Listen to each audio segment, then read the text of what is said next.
Hello, hello.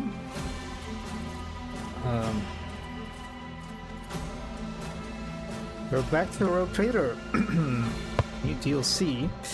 Apologies for skipping practically the whole last week, I think. I decided to binge through the whole Better Call Saul. And it was great, it was fantastic. Truly a beautiful week that was. But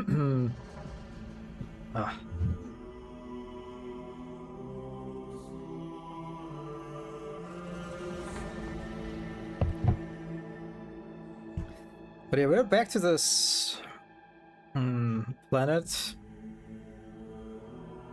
Because I think I am curious if this hostile vegetation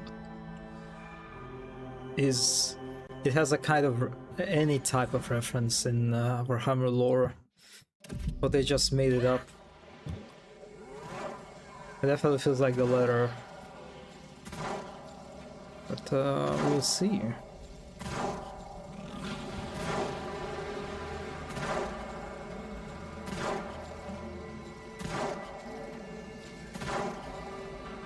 Like how you can see this guy's laser is not going in a straight line. It's an interesting effect of fog of war, kind of.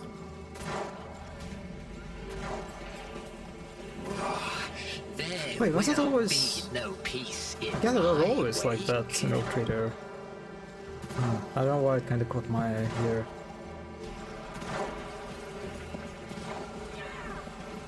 I was casually forgetting the basic mechanics of this game.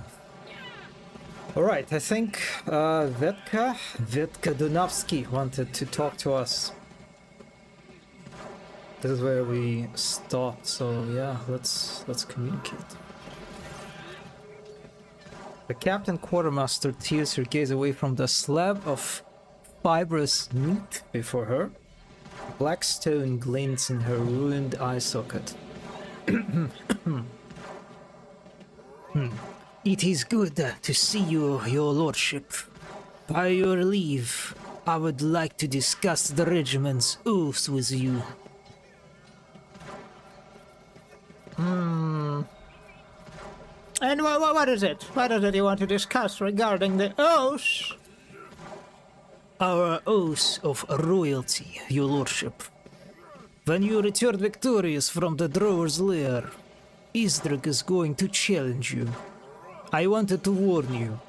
Colonel Batoshki will fight bitterly, and you should prepare well. I once saw him drench himself in Promethium and set himself on fire before fighting 3 of the Drower's shoots unarmed. He is a fearsome enemy. What? Drench himself in Promethium and set... Wait, how did he survive that? That sounds quite suspicious.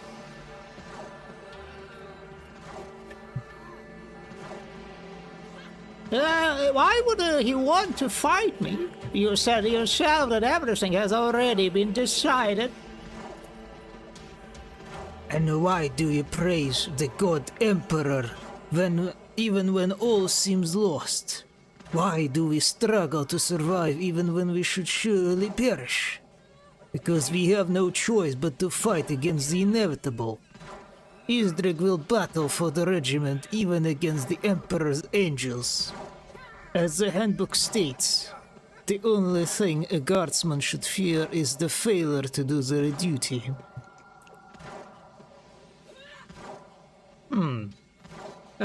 Can anyone other than Batoshki swear the oath? You, perhaps?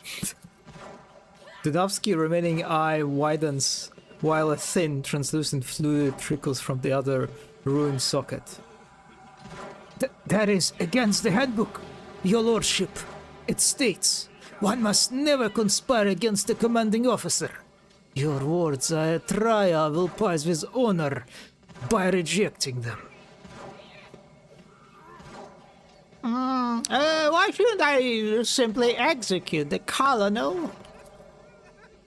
You jest, I'm sure, but all of us here, it's us against the world, your lordship. For hundreds of years, we learned to watch each other's backs and survive. If you kill our commander, you'll become our enemy. There's a horror in Donavsky's eyes, but her voice is firm. The handbook states, a soldier who does not raise their weapon to save their commander is to be deemed complicit in their demise. Okay, and how do you suggest I prepare myself? Walk around the cage, listen to the people, work to understand us, and then you will know what to do in the trial match. I have faith in you, your lordship. A half-mad smile. A half-mad. That of a true fanatic touches Vetska's lips. As I approached the camp, I heard a song. You mean the hymn of the lost, Lord Captain. By it we live, and by it we die. If you want to learn anything about it, just ask. I know it by heart. There's a whole list of names within it. Thus we honor our heroes. With each call-up, the song grows, line by line, name by name. It began with Sergeant Zarkov, the first commander to rise from the ranks of the Common Panel conscripts. We named this world in his honor. The great honor is to be enshrined in the lines of the hymn after death. Hello, zombie. Hello. I kinda know what this tomb refers to, right? I think it's a Siberian. But anyway, let's ask. What is this tomb refers to? Deep within the roots are Xenos ruins. Oh, okay, that's interesting. More interesting. We do not venture. There is a rule. It is a cursed place. A place of death. Vetka's hand reflexively moves toward her missing eye, then she pulls it back. More than 30 degrees in your room? My condolences. Yeah, apparently it's pretty tough in Western Europe. Mono complained about heat too.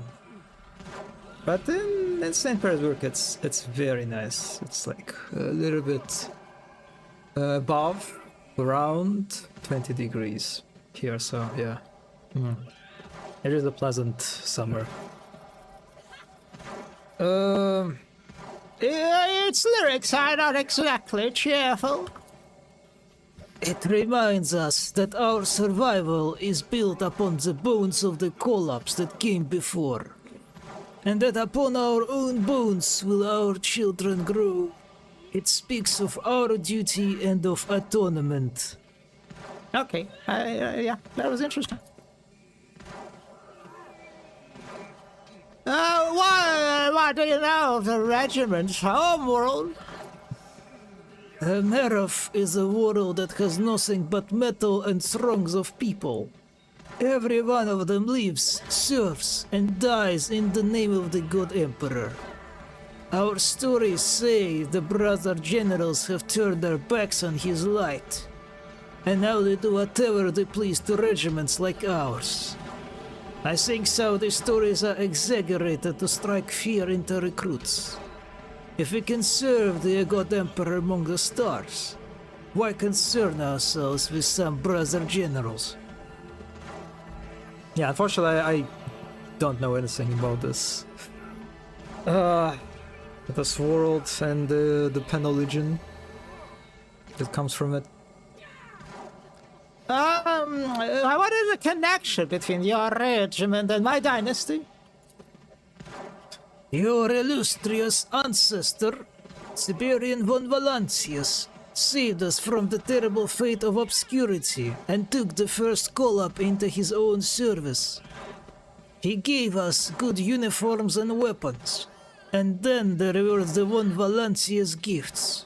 Stories passed down from our ancestors tell of how the rogue trader removed these gifts from his own body and offered them to soldiers who had proven themselves better than all the rest. These boons made them even stronger.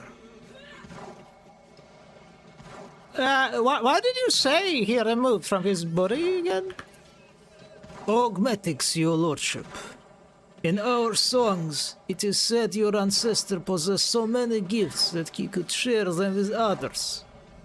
I don't know if this is true, but that rogue trader supplied the entire regiment with prosthetics is certain. We continue his work as best as we can.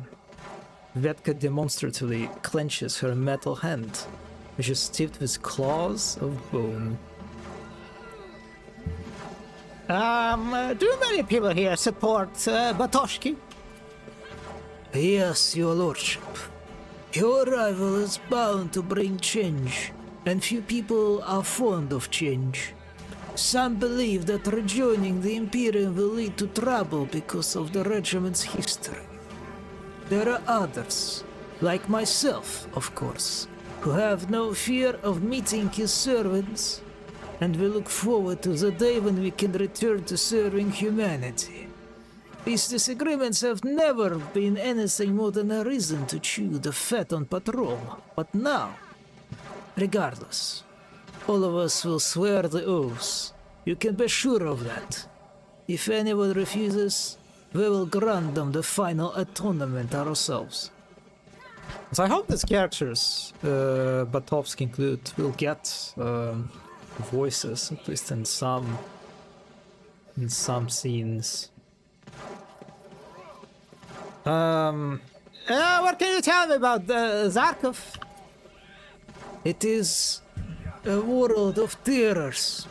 Every living thing is trying to kill you, and if it doesn't succeed, it will certainly try again. The best thing we have here is our people. Zarkov has tempered us, prepared us for a tournament and our oaths, whereas the final order of your exalted ancestor gave us purpose. Okay, that's it, I guess.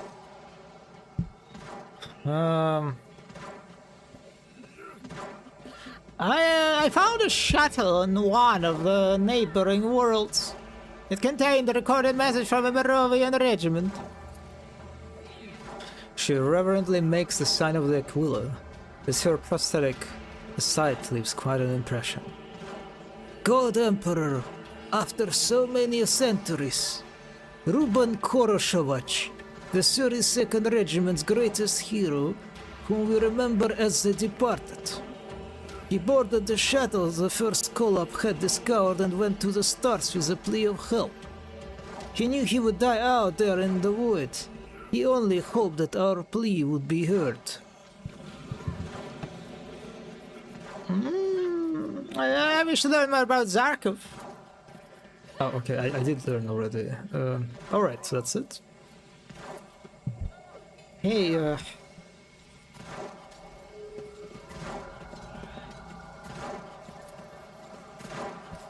Crude dwellings resemble the shanties on the lower decks of the ship.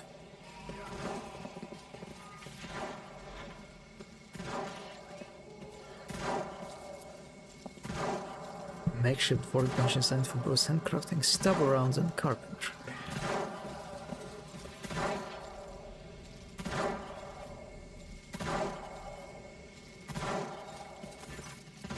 Sergeant Yanur. A large collection of crude aquillas made from bark, wood, and bone lie before the sergeant. Each varies slightly from the next. However, some clutch an Astra Militarum sigil on their talons. Others have the number 32 carved into their wings. Another group have one head depicted as a mechanical bird skull. Something you wanted, your lordship. I'd like to know more about the drawer. The drawer is an ancient creature. Maybe there is more than one. Every once in a while, the damn thing comes out and starts shrieking, making us deranged. Who knows why it does it? But what we do know is that it's slowly driving everyone mad. Some people panic, some people get angry. It's different for everyone. Donavsky has ear protection, but there are only pairs, so there are no salvation. Wait, huh? Does he have like a headphones or something with a noise suppression? Interesting. Will you tell me about your settlement? Of course. You'll be our commander soon enough, so it's only right that you should know. Can you tell me anything about Merov? Only from the stories of the old collapse. People, they are nothing but property. And minor mistakes are grounds for imprisonment. Our regiment was once formed from such unfortunate souls. In short, it is cursed place abandoned by the good emperor. Well, tell me about Zarkov then. It is our hope, your lordship. Everything here is either poisonous, predatory, or fragile. In short, anything that isn't trying to kill you is only pretending to be safe. But you get used to it. And then you learn how to use it. Poisonous? Then you can use it for medicine.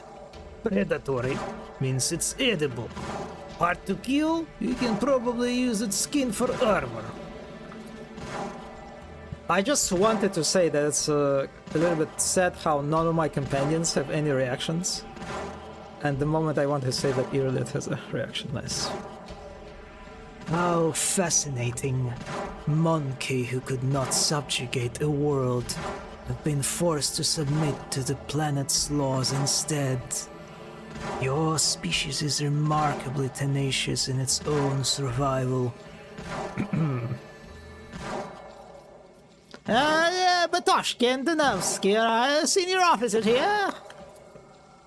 They are commanders, not officers. There is a difference. My uncle, the colonel, has been in charge of the regiment for over 10 sessions. You won't find anyone Zarkov who is more decent or tougher than him. I once saw him covering a retreat for the wounded. 3 suckers from a mace lashed onto him, but he didn't even blink until he got the wounded soldier to the cage. They say the suckers just shriveled up and died later. Captain Quartermaster Donavsky is the colonel's right hand. She's in charge of supplies, which makes her my immediate commander. She's a good sort, just a little bit, out there. Janur makes a wake gesture near his head. She believes that now you arrived, our lives will change overnight. Everything will get sorted and we'll head for the start with you. That we will get our tournament, and we start eating off real plates. It used to sound like Commissar Claptrap, but now, I don't know. I'd rather stick to my uncle's ways.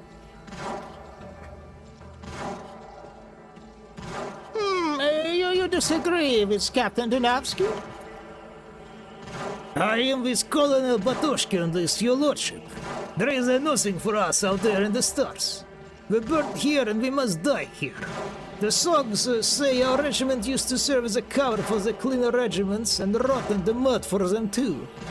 Here in Zarkov, at least I know who and what I'm fighting for.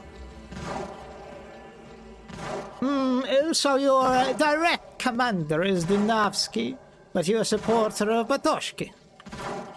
A tournament for the one is a complicated thing. I do what needs to be done.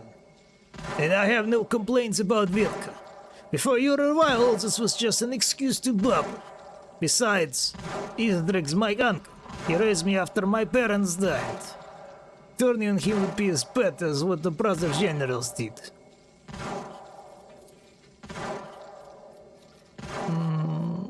What does your platoon do? Well, officially we're a supply platoon. That is, we gather resources for the cage that needs us to survive. And each of us have to have some special skill. Like knowing about poisons, making ammo, or recharging power packs full as weapons. We are supply troops, and that means we are the best of the best. How do you manage to manufacture ammunition in such conditions? Also, the lasers are not being rendered properly. Interesting.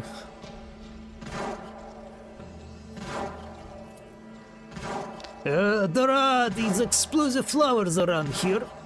Their pollen works as a substitute for, how do you call it, ficillin. You got to recite a litany of fury over it and then mix it with some other things. We carve bullets out of bark and bones, either from our own dead or some huge creatures. It is trickier with shell casings, but sometimes you bore a hole through wood nice and clean. It depends on whether you recited the litany of fervent labor correctly or not. If you get it wrong, then the bullets tend to misfire or even explode in the barrel. Heck, you succeeded.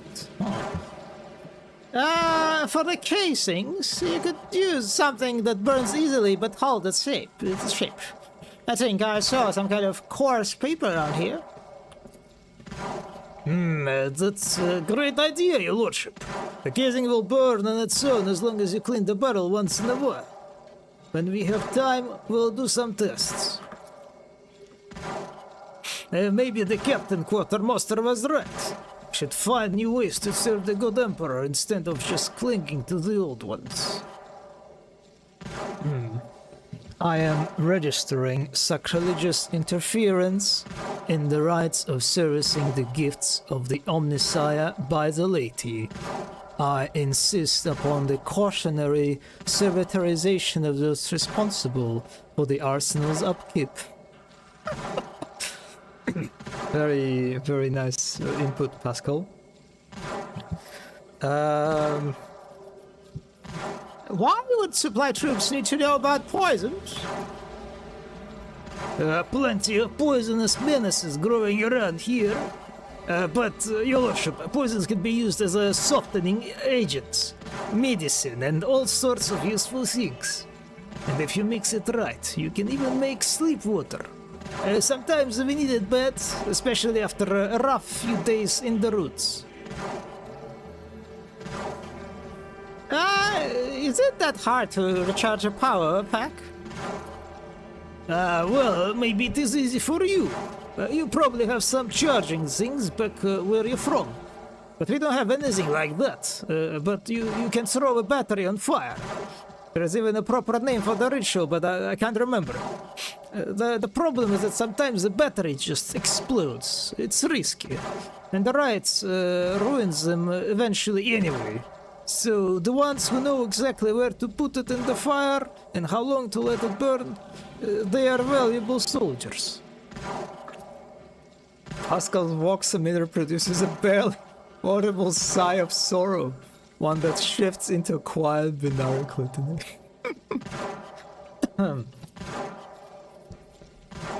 Okay, so I see you're enjoying making things. Yes, your lordship.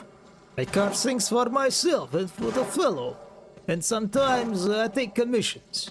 Toys for volunteers, medals for awards, pieces to put on gun stocks.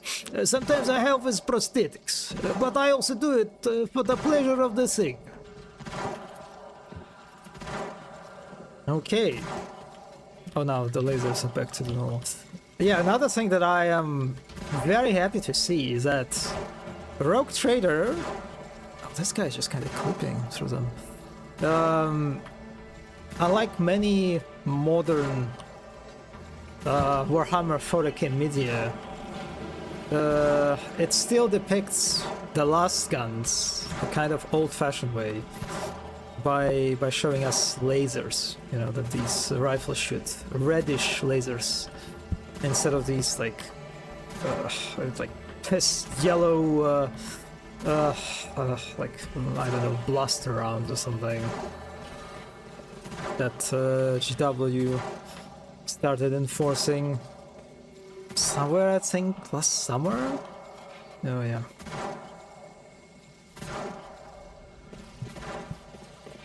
They will see.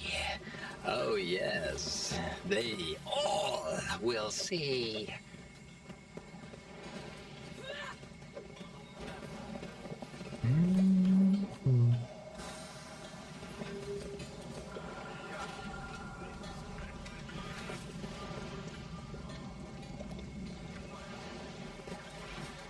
Oh, I triggered the cutscene accidentally.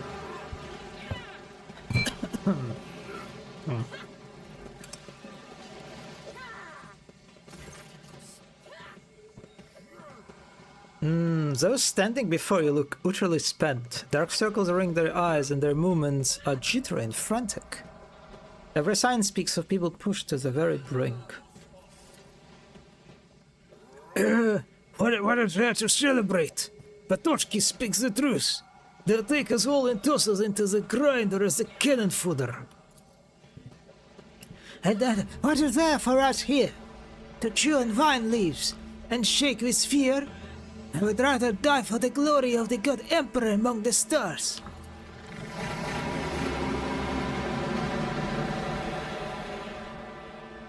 A soundless shriek. That was not soundless at all. Lances through everything around you, setting your very eyes vibrating with their sockets, within their sockets. Fury, terror, and revulsion surge upward in a boiling tide from the depths of your consciousness.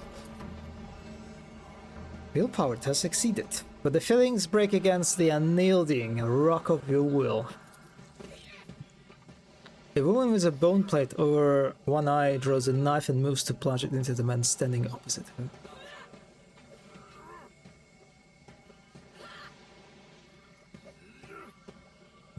Yeah, I don't even think that's heretical, really. Just kind of observe in silence. The handbook states that cowardice is punishable by death. With a practiced fluid motion, the woman slits her comrade's throat, spits, and then stalks away.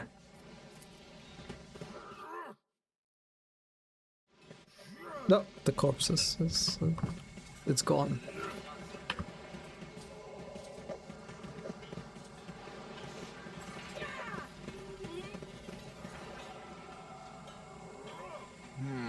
What lies beyond? Chirurgeon Luca. Ah, it's a main character, but they don't have a dialogue. Okay.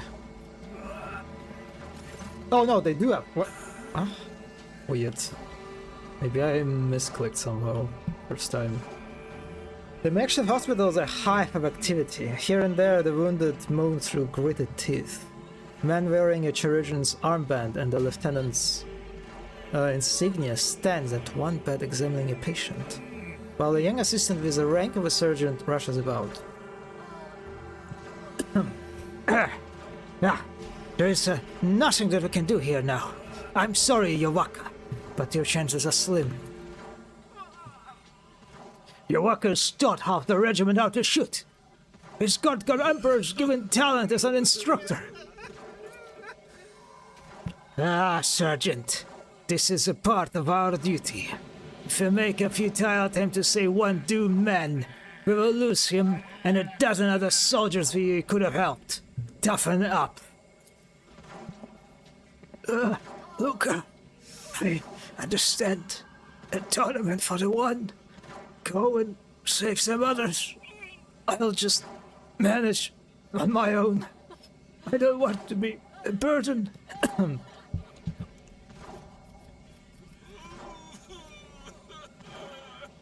Yeah, I think Tav just does not give a shit about this at all.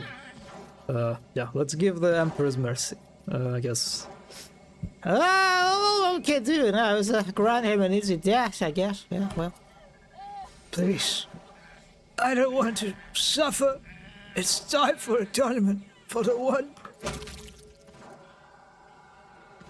Ah, God Emperor. It's getting worse by the hour.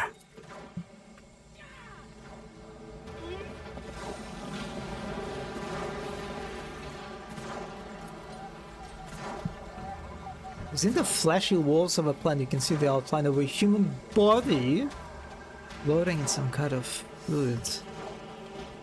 Oh.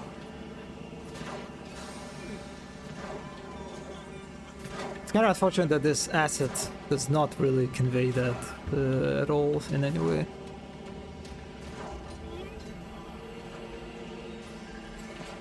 Curiosity, sing my veins.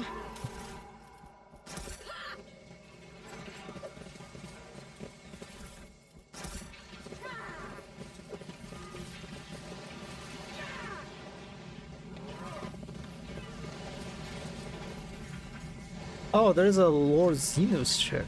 I kind of want to do that. Ancient and functional augmentations have clearly become objects of reverence. These look like servitors' hats, I think.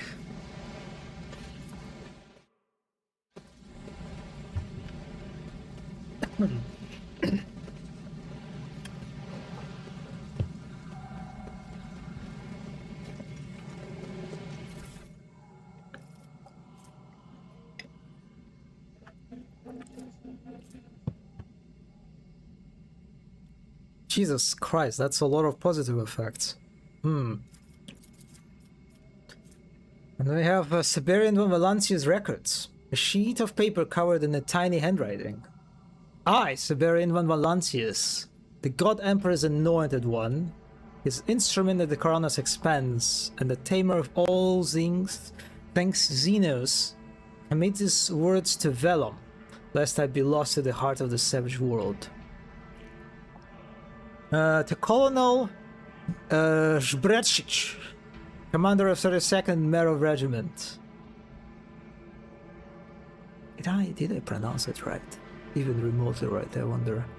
Zbretsic. Zbretsic? Zbretsic? Well, anyway. I order the Penal Regiment to decamp and proceed to Darganus, to surrender to the authority of the next scion of the dynasty. Together with my heir, they shall venture to the stars, serving as a blade and shield to my successor. My retinue is to seize the colonel and expend every conceivable effort in the search for my heir.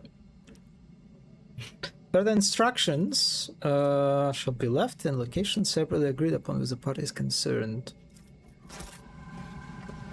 In this tapestry of a world, I am the rogue thread.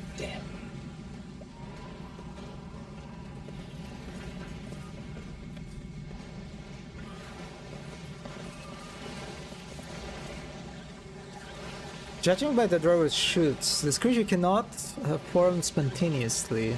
Thousands of years ago, someone must have interfered in its development, guiding it in the right direction.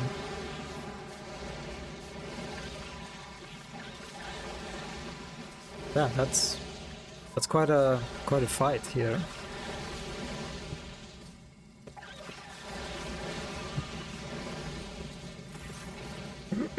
Batoshki watches you like a predator on the hunt. With a heavy sigh, he pulls himself together and crosses his powerful arms across his chest. Let's get one thing straight, Lord Air. You're here to subvert our ways. Take us to the stars. That's been foretold, but that doesn't mean I have to like it. This last statement ends in a deep, guttural growl. Isdrik leans forward as if ready to pounce, but makes no move to.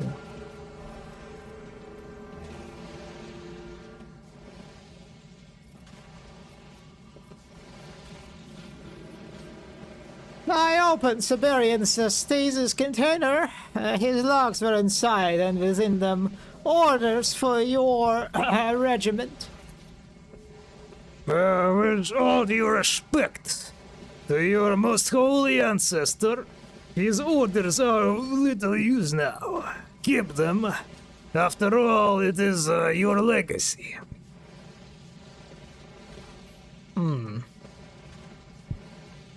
Well, we found a shuttle in this system. It contained a recording of a distress signal that came from the regiment. The colonel nods thoughtfully, shrugging his shoulders. In the first collapse seconds decade, our ancestors found a flying machine somewhere. They decided they needed to make their presence known. So one soldier got in it and flew off to transmit distress signal. No one ever heard from him again. His name, Ruben Horoshkovich, is written on the memorial wall.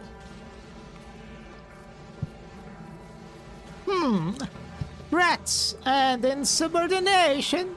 Tell me, Colonel, why should I kill you on the spot? Contrary to expectations, Batoshki gives a nod of understanding. Straight talk, Lord here. However strong your retinue may be, my soldiers outnumber them, and every one of them will lay down their life if you decide to kill me. I will definitely take a couple of yours with me before I found my atonement. You likely have more people up in the sky, but as I understand it, they are far beyond your reach. And if you dislike me so much, why did you bother helping me? Because you are going out there to kill the drawer. If you pull it off, its death will be gift to the entire regiment. If you die, but my advice helps you wounded first. Then at least we'll have a chance to finish it off later. Well, I wish to know more about the drawer. That thing is ancient and huge. My great-grandfather saw it in the roots way back. We've known about it for ages, but this is the first time it got this close. Logic succeeded. The humming noise, the pain that comes and goes. Is it a result of its cry? Batoshki silently claps his hand twice, applauding your quick wit. Why? What should I expect from it? Kips, it's weak spot out of sight among the roots. And it's almost impossible to get there, unless you make it angry enough that it comes out. So first you'll have to deal with the armor that shoots. There are different kinds of them, and they've given them different names based on how they act. Barricades, maces, groves, and flowers.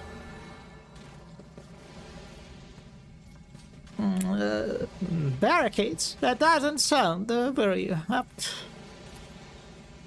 They are not dangerous in themselves, but the drawer uses them to block a path. They are thick and dense. Wash yourself when you are smashing them. They are bristling with thorns. Strike it the wrong way, and you're sure to get skewered. And you have to hurry. Any cuts in it heal quickly. Isdrik holds out his palm, displaying a scar from a wound that went right through. Clearly the work of one of those swords. Tell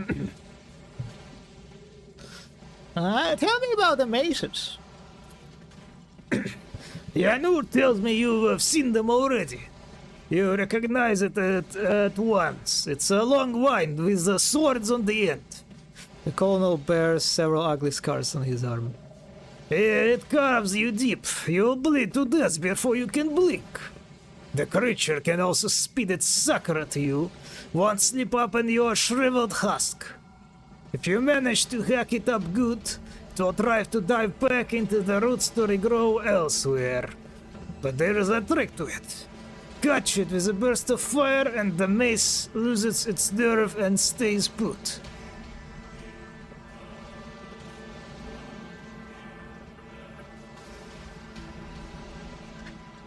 I don't even remember if I have a... I probably have some flamethrowers or something I could use, I guess. I'm a little bit terrified to open my inventory, I'll be honest. Not as much as terrified as opening a level up menu, but still. And what are the gross?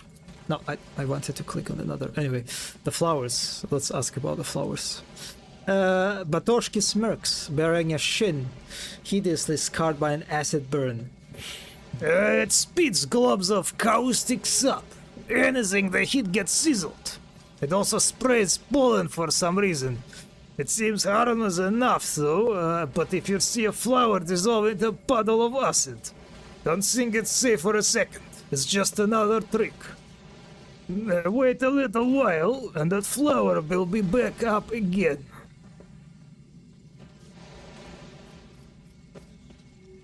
What are the growths? Like a bunch of abscesses, they are. They ripen right on the roots, then a swarm of carnivorous midgets burst out. Smash the growths early, otherwise more of the bastards will hatch. We have a small bite on the man's shoulder alludes to the size of the insects. And you said that the shoots are armored. The drawer inserts its growths and maces into old bones, and wears them like we wear clothes or armor. But there is a trick to it.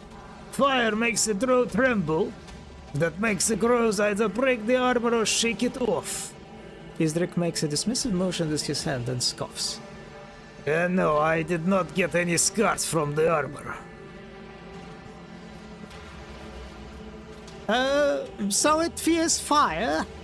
Don't you have incendiary weapons? The colonel fixes you with a fierce glare, but nonetheless unclips a pair of hand flamers from his belt. Yeah, weapons of the first collab. Rare and precious. When your time comes, detonate them before you die. So how do I kill the creature, I guess? As I said, the drawer itself hides in a tangle of roots. It will only come out if you chop down the whole bunch of its shoots. But here is the thing. No one has ever been able to kill it. Usually it just runs away. But we don't have weapons like yours.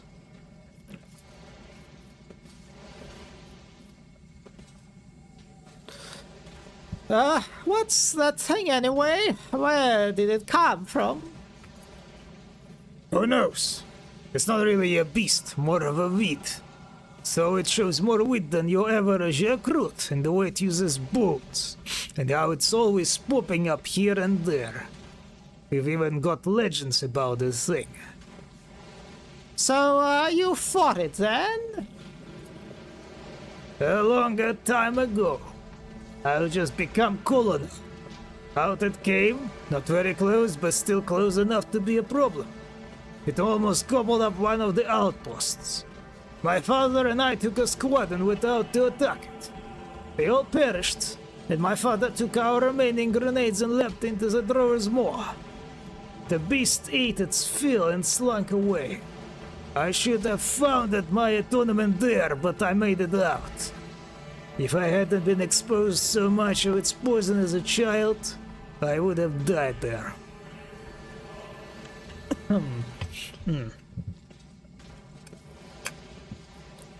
Yeah, is there any way I can prepare myself for its poisons? The colonel raises an eyebrow and looks at you with grim amusement. We prepare while we are still recruits. But you can try the rot extract. But it will be really foul. Even if you don't give your soul to the God Emperor, your body still might not adapt. And then what is this rot extract? Brew it from those killed by the drawer's poison. If you are not so badly poisoned that you die or wish you died, then for a while all kinds of poisons would be any more dangerous to you than water. If. I characterize the described method of increasing resistance to toxic substances as deleterious and unsuitable for application. Recommendation: avoid profane methods of bodily fortification. Oh my god, this is not the first Marshall's reaction. He had a nice chit chat with you before, I think. I trust, Tav. You will not deny yourself the opportunity to savor this nectar. From what I heard of your people's living conditions, Consuming the processed remains of your own kind should hardly be a novelty for you. I assume he's referring to corpse starch, right?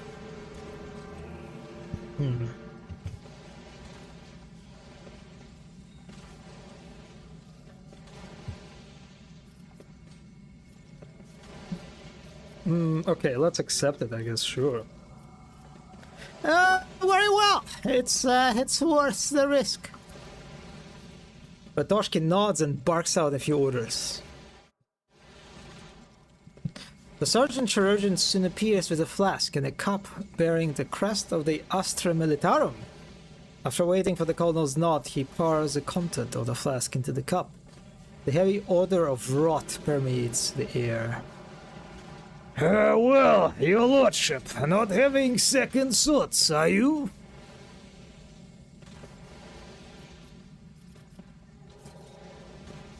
Raise the cup before drinking its contents. You know, it's normal to give a toast first.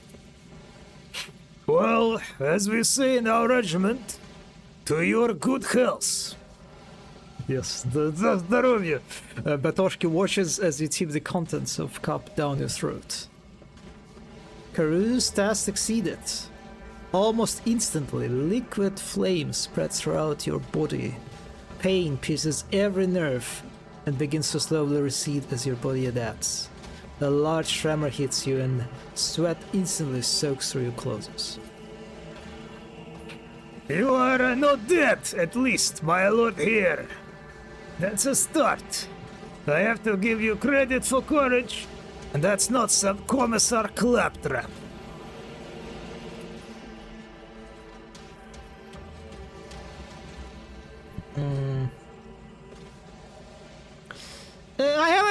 I have a questions regarding your world. In the Colonel's grumbling, you think you catch a hint of approval. Tell me about the 32nd Panel Regiment. What exactly do you want to know? If you are cut off from command here, how are ranks appointed? In the first call-up, the rank of colonel was a lifetime post. He granted a lot of promotions and demotions unilaterally. The rank passed to his son, then to his grandson, who turned out to be a weakling. The other slit his throat, and the strongest and most cunning of them took the colonel's position. He set the rule that if you want a promotion, you prove your worth. You fight a trial match against others with the same ambition. It's the same for every rank.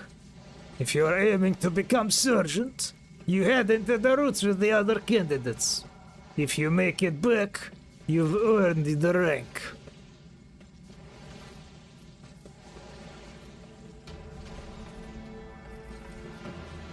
Is that how you became colonel too? Yes. Only we didn't go into the roots. We settled it all right there in the cage. 6 of us went out to fight. I was the only one left. If they all hadn't sworn me, I might have spared someone.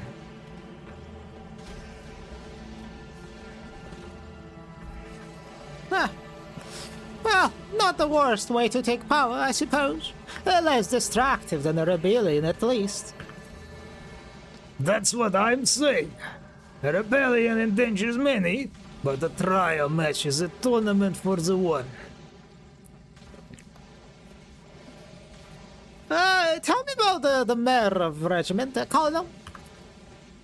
A lot's been forgotten. It's not like our regiment is mentioned somewhere in the handbook, if you catch my meaning. Isrik digs a hand into his beard, abruptly yanking out a wriggling stalk. We came from Merov. It's the kind of place where the brother generals are constantly looking for an excuse to snatch you up and throw you into the Penal Legion. Breathe the wrong way or say the wrong thing, welcome to the service. As the stories go, there were plenty of these brother generals. More than enough to claim every decent soul. They treated their troops like toy soldiers, wasting their lives for sport instead of the good Emperor's cause. Occasionally they send them to the stars, but of course it was just to serve as shields for other regiments. The first call-up, our ancestor, was made up of just such unfortunate lads who ended up in the brothers' hands.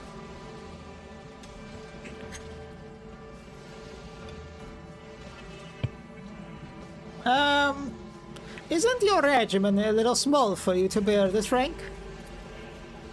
Batoshki gives a vicious grin. Here in the cage, we don't even have half of the company, it is true. So you haven't seen the whole lot.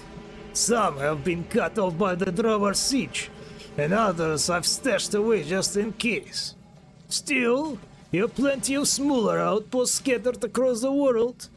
Transit points for hunting units and all kinds of strongholds. So even if we all die here by the God Emperor's will, the rest of the regiment will leave. And what is your connection to my dynasty? An expedition. Batoshki grins crookedly as he says it. Their first call-up was requisitioned by Siberian von Valentius. I don't think they complained. Better than serving as a human shield for other regiments. Your ancestor was a great man. Our song still carries the tales of our campaigns at his side. Then we were stranded here. The rogue trader vanished into the roots, leaving us at the final order, hold this world. And hold it we did.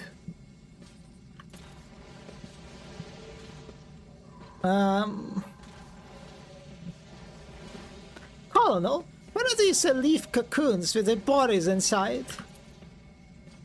It is a tournament for the one, here of Siberian. After this, our bodies are turned into poisons, medicines, and materials. That's how a person atones for everything they did in life. If you are interested in the details, ask the captain quartermaster. She's in charge of distribution. The previous holder of your rank taught her how to tend to the corpses. Why not just hand over command of the regiment, since it's been foretold? A rasping growl escapes Batoshka's lips, only to dissolve into laughter. Now, don't be foolish. Traditions are there to be honored and upheld.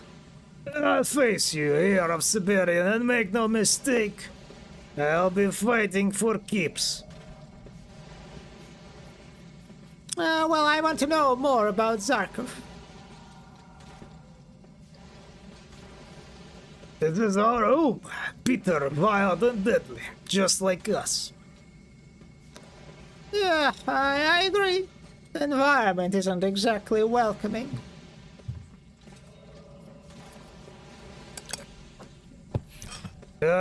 Huge creatures of some kind once inhabited this world, but they all died out. The roots showed up after that.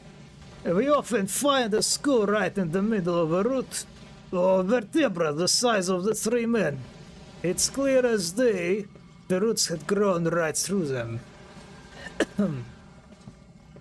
There are virtually no animals, but every type of plant life imaginable. And all of them try to kill humans. The drawer is just another tree or a flower, but the nastiest of them. There are also some ruins, not made by human hands. We rarely go there. A decent man has no business in such a place. Ask Dunavsky. When she was up for her promotion to Captain Quartermaster, she led an expedition to those ruins. Oh, you have your unique dialect here, it seems. Would you care to translate? The sayings, you mean? A tournament for the one comes from an old tradition that if the whole regiment perishes except for one, then all of their person's wrongdoings are forgiven, and eternal and faithful to the service to the God Emperor awaits them. but a tournament takes many forms. Commissar Claptrap means lies, because our forebears never got any good from those deceitful, tempting spirits. If you want to know the rest, you should ask Vedka. Colonel, I heard a song as I approached the camp. What was it? It was the hymn of the lost, the song of the old collapse. It called the answer to why we are here and what we are meant for. It's how we remember the fallen and we warn the living. And as for the tomb, yeah, it's just a local horror story. Oh.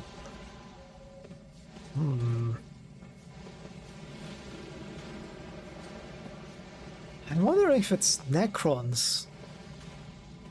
But how could Necrons affect the life here? I'm not sure.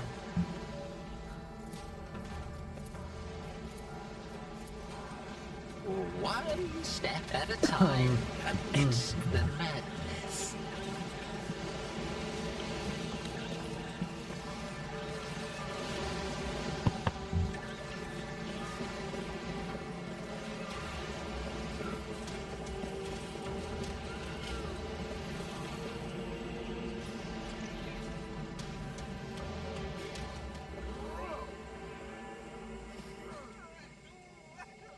Yeah, this area is not accessible, I think, right? Yeah. Patience! My nerves Okay, I guess we're going to this elevator.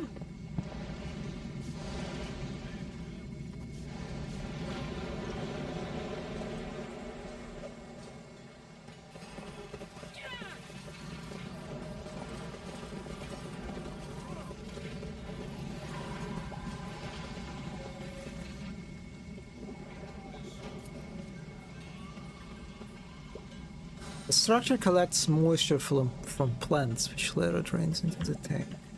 There will be no peace in my wake.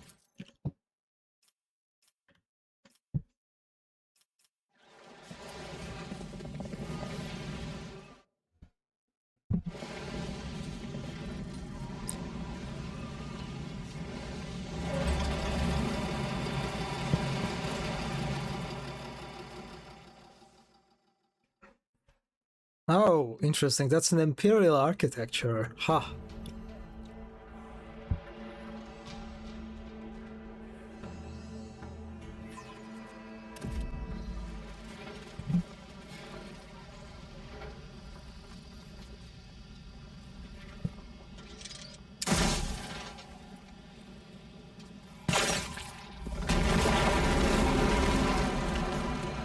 Oh, I did not equip. What? Oh my god! Damn! Look at this! Look at this worm! Oh, worm even.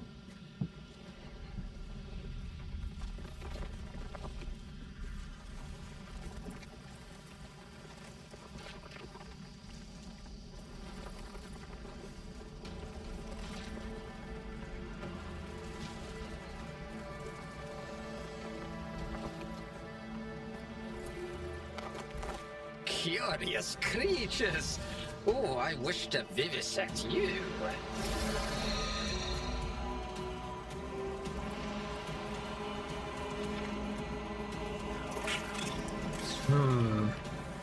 I forgot to equip the flamethrower, but I think we should be fine. We should be alright.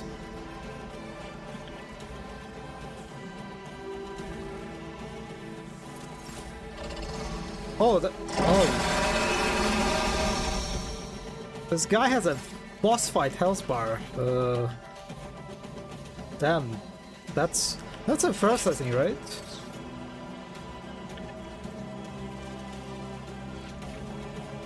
It's honestly a little bit distracting, the amount of space it occupies. Not sure I like it. Alright, time to click many clicks.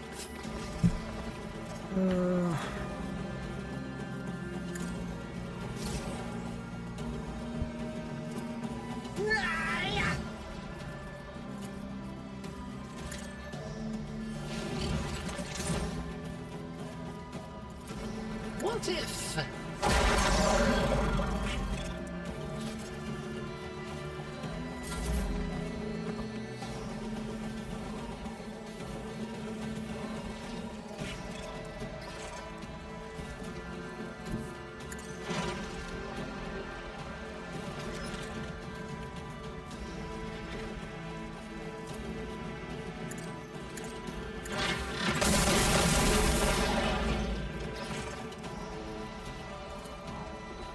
The machine spirit room. Wait. By damaging these enemies, I also damage the draw. Interesting.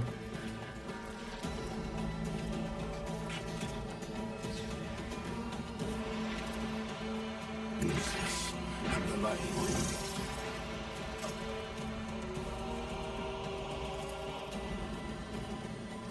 Lucius is skeptical about this.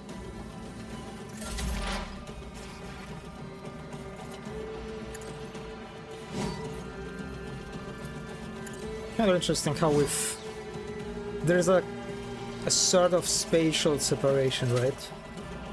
To this arena.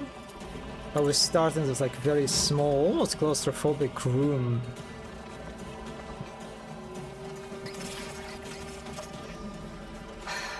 If I must.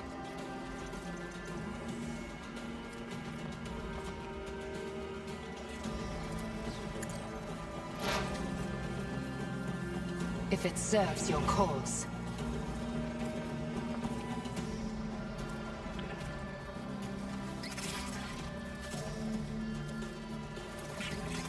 I am not your zenith. The weakness is hidden from my sight.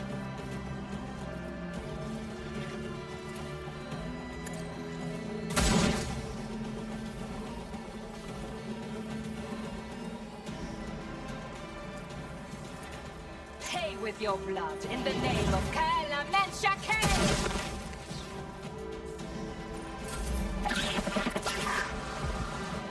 Wait, what? Oh. Oh, these tentacles can like shoot me from this spot? I'm not sure what they did. Slow and painful is the way. So I did set it on fire somehow. Don't distract me.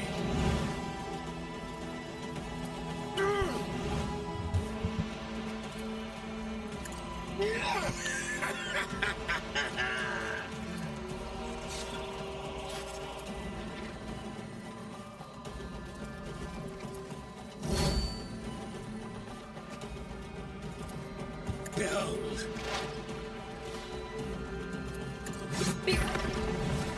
Vince!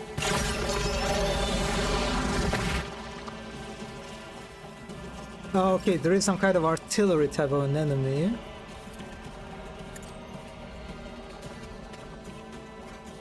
The visibility on this attack is a bit lacking. Yeah, I can only see like part of it. Not good. Not good at all. Warrior of anguish.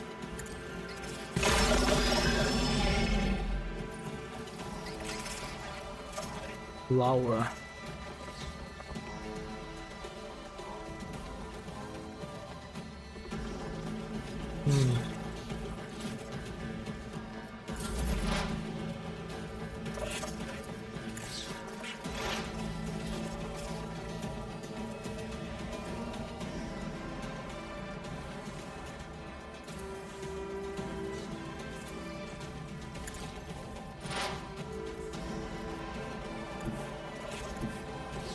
As the tactical imperative dictates.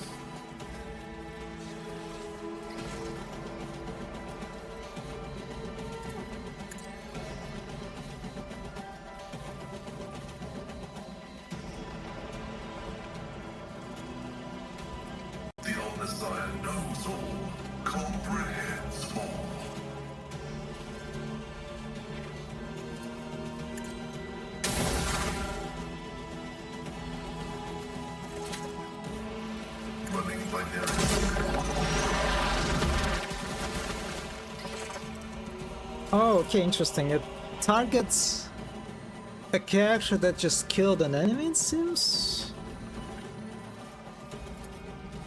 The scriptural prognosis is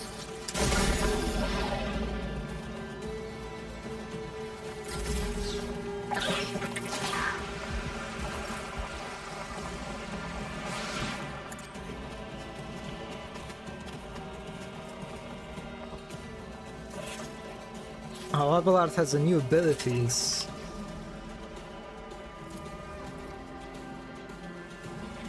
Indeed.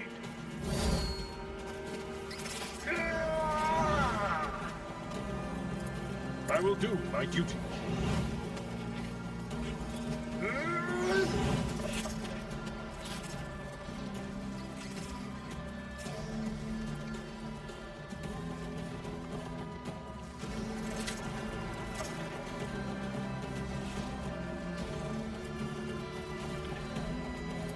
At your beck and call.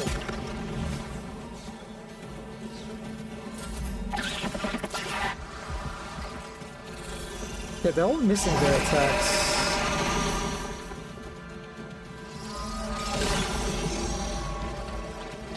Oh! Okay, this is also a kind of an artillery type of attack this boss has.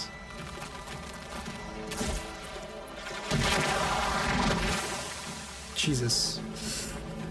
They don't deal a lot of damage. Well, they don't deal a lot of damage. Pascal already has half of the health left.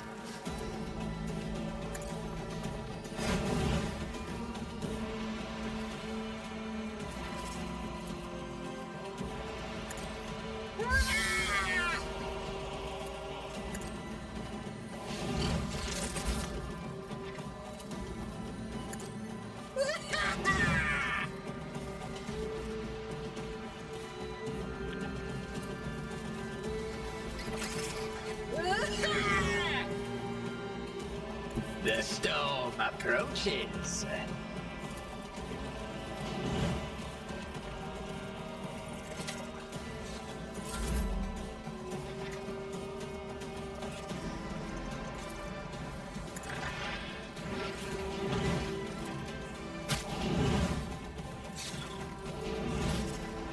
it would be beneath me to take it.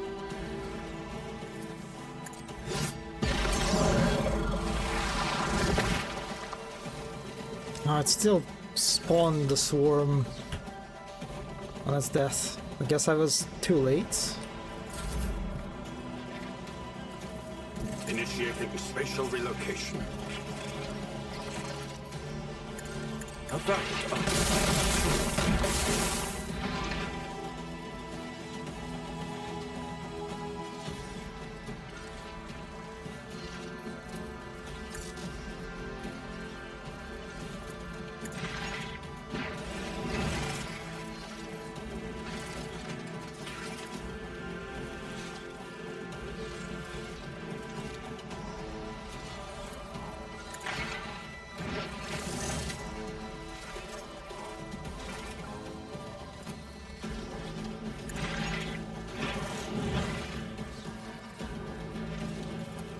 astute observation.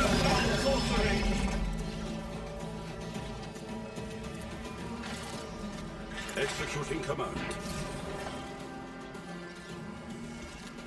Okay, I can have only one field zone at the same time.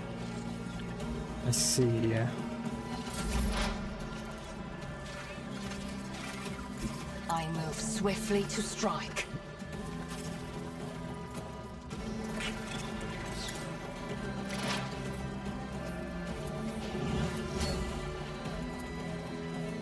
This tedium is beneath me.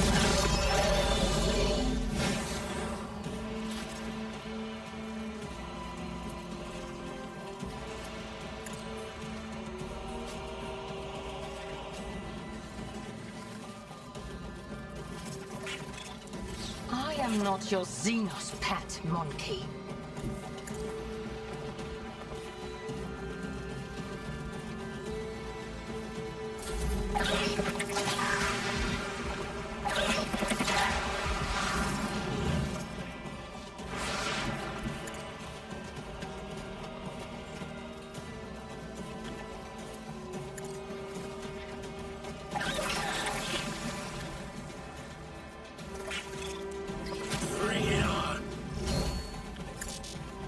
his hand.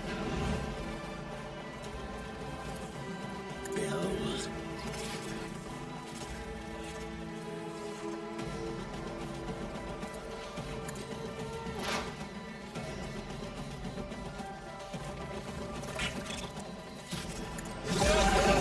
Killing strike.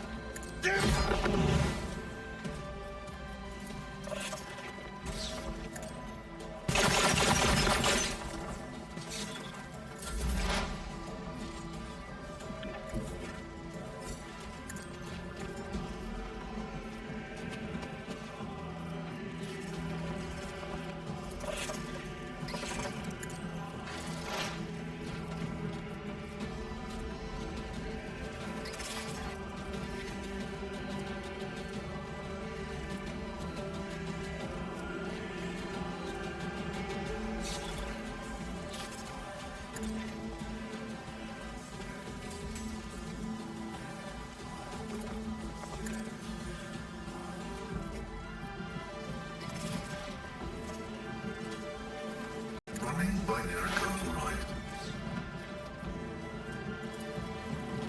Request approved. You. Oh, what is this square here? Interesting. I wonder if I'll need to like reach it in order to finish the drawer.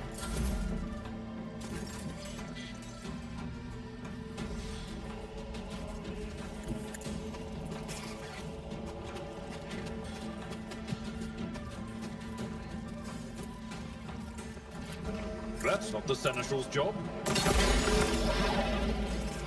Okay, that's a nice augmentation. Gives more distance to cover him, basically.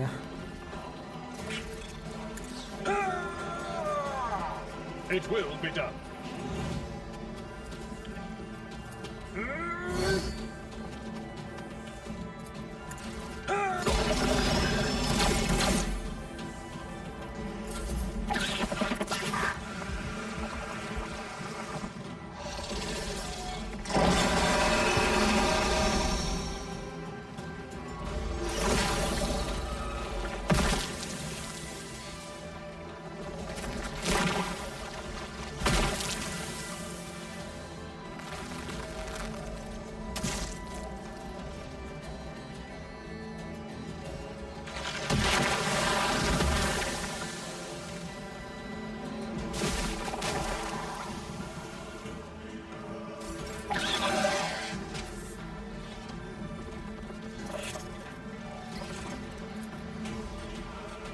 A wicked No, thought. I did not want to mark that. That was very bad marking.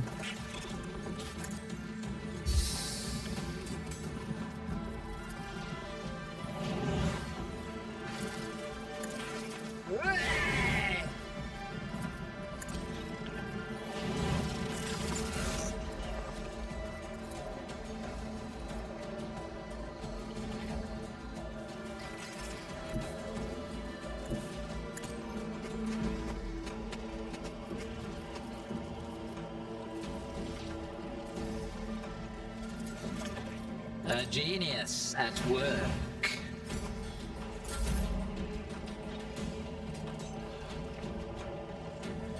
A perilous but necessary excursion.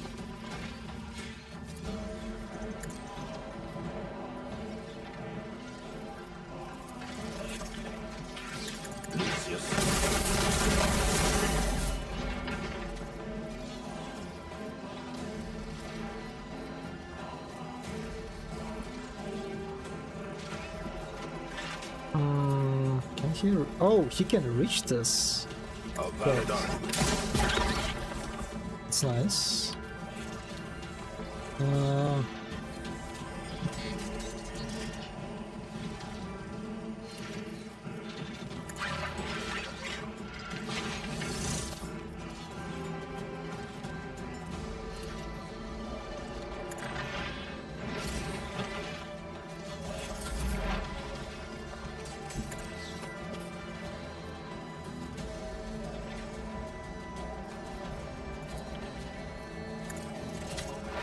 Oh my god, this flower has a shit ton of health.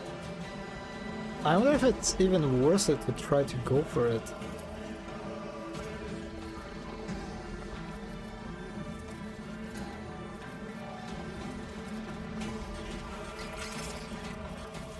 I understand your intent.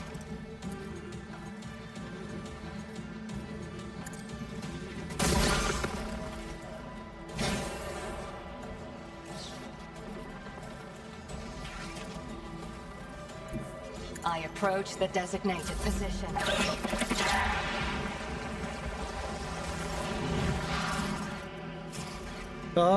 I mean, I guess let's send Maraja there. No. Oh, I don't think so.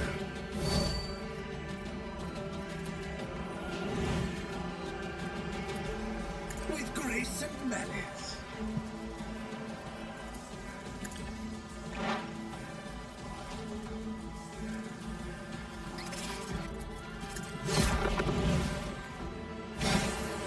God, it's a bit annoying that they escape if it didn't finish him immediately. With grace.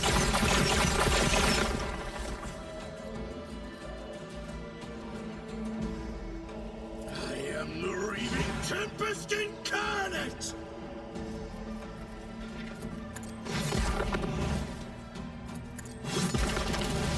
And why would I do that?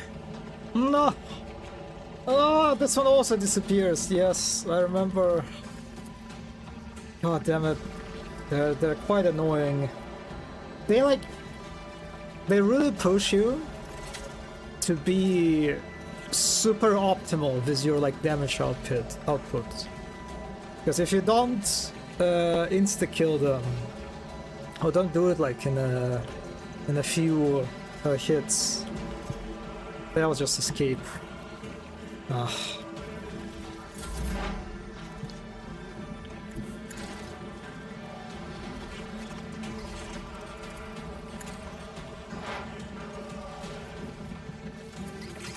The Museion knows all, comprehends all.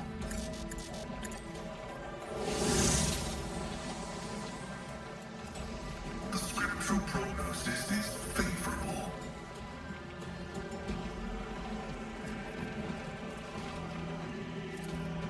Request approved. The music is... I think it's a new music, actually.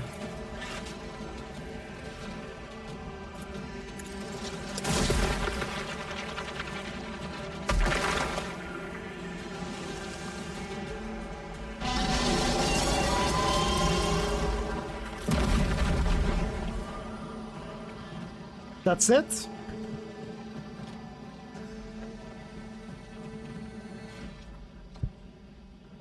That feels like only the first encounter out of several.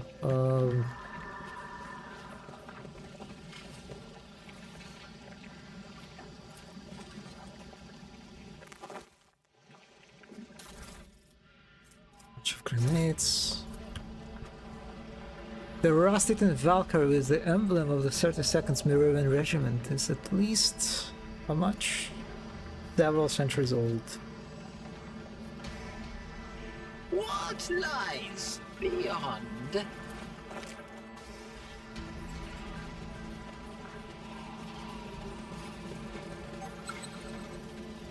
Nothing's impossible for this old officer.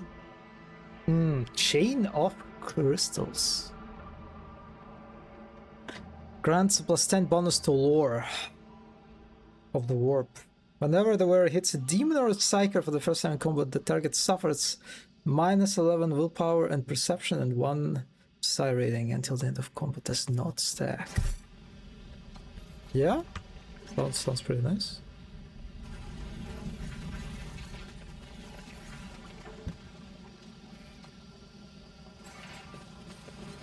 Do I need to point it out for you? In this tapestry of a world, I am the rogue thread.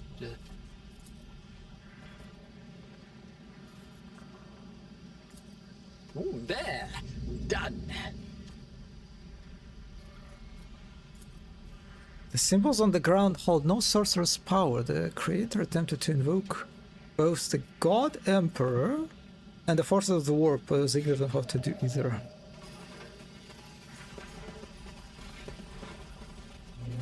It is a nice model, so I will say it.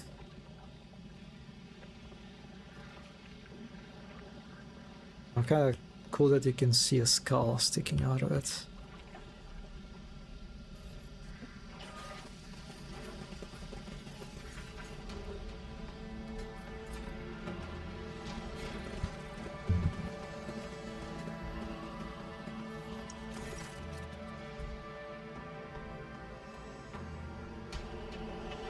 The air is suffocatingly thick with the spicy scent of spores.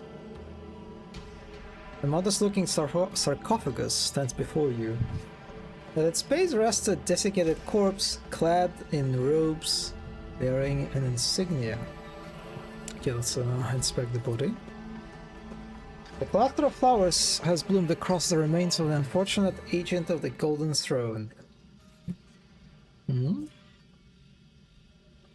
Oh, I was for a moment confused whether to refer to, Inquisition, of course. Of course it's Inquisition. Having literally drained the last of his life fluids, a miraculously unscathed Vox scribe rests within his inner pocket. Most of the messages catalogued by the Machine Spirit have long since been erased from its memory, save for the last. Acolyte Watcher, Temple Cell. Attention from the locals has been avoided. We lost Acolyte's Gatekeeper, Oculus, and Dusk. Bastion Cell has seized all contact. Void Cell has gone in search of Bastion. A search of the subject's suspected burial site yielded no results. No body was found. It appears it was never buried. No traces of heresy requiring cleansing.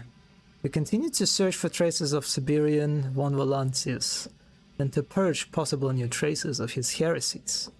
The next marker is the Xena ruins at the coordinates recorded in the Vox scribe's memory. Siberian reportedly surveyed them shortly before his death. Okay, that's spoilers, so there is no body in this one. Okay, let's inspect the sarcophagus. Your ancestor's final resting place is so simple it would be an affront to the taste of any rogue trader. Is it really so simple? Does it look so simple to you? I don't know, there's plenty of details and ornamentation and the shape is quite complex, I don't know. Okay, let's open it. The small plants clinging to the sarcophagus snap with soft, wet squelches as you move a surprisingly light lid. Inside you see nothing but a gaping hollow. Neither your ancestor's body nor his legendary sword lie in the sarcophagus.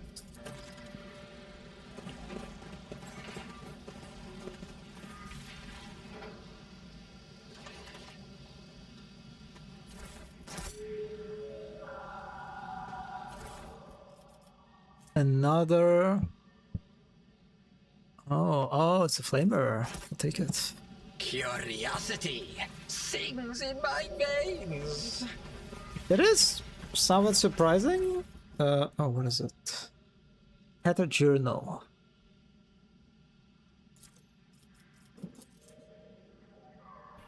This primitive journal is assembled from processed leaves and is covered in the text scrawled in an uneven hand. During a quick perusal, you notice several entries without dates. Wedka says I'm a psyker, a cursed one, like in old legends. When I learned the truth, I wanted to end it all on one last mission.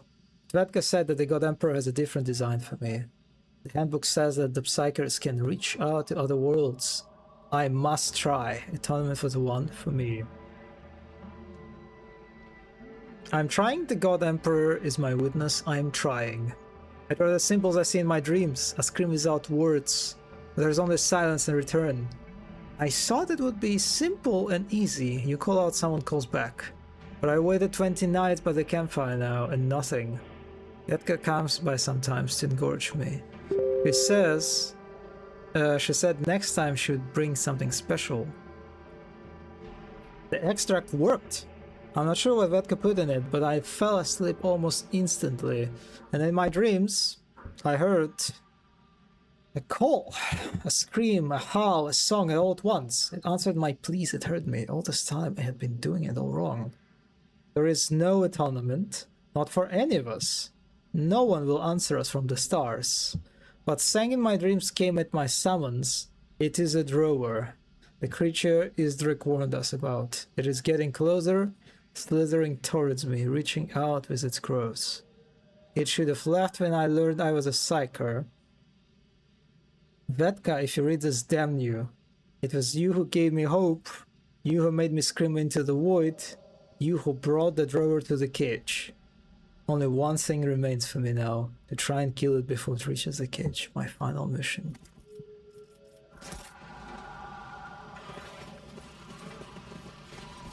So I assume Drower has some kind of psychic We'll see.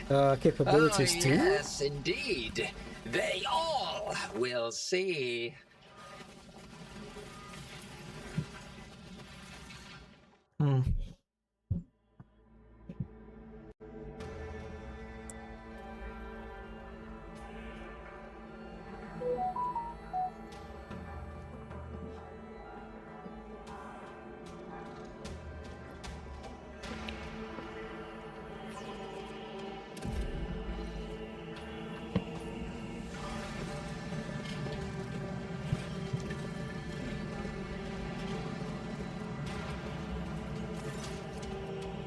The Merovians surrounding you seem tense. Also, you no longer feel any pressure in your head.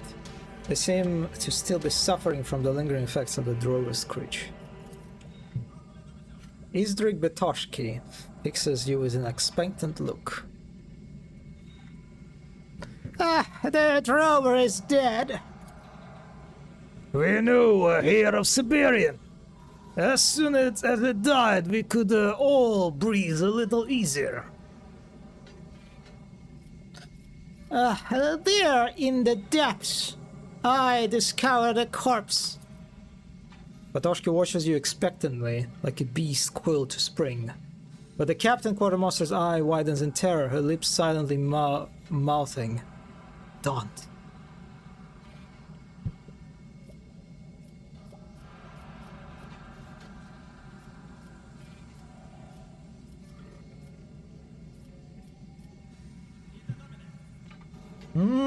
Do I want to give her up? I don't think so, though. I don't think I should.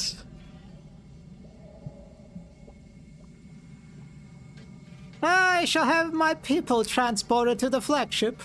I wish to examine it. The colonel shrugs his shoulders. As you wish. It is no longer any concern of mine. As it turns out, the Inquisition was on Zarkov. I discovered their bodies. What new blight is this? Wait. That word sounds familiar.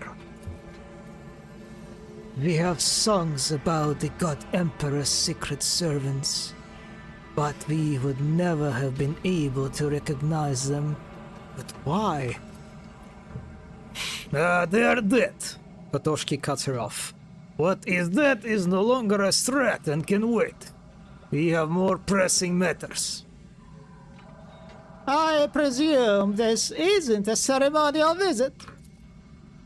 We know here of Siberian. As soon as it died, we could all... Wait, he just repeated. Oh no, I clicked on the same option. Okay. Betoshki looks gravely at you, then nods to himself. The time has come to renew our oaths. We are going to the square now, and in the presence of the fallen and all my people, we shall face each other in the trial match.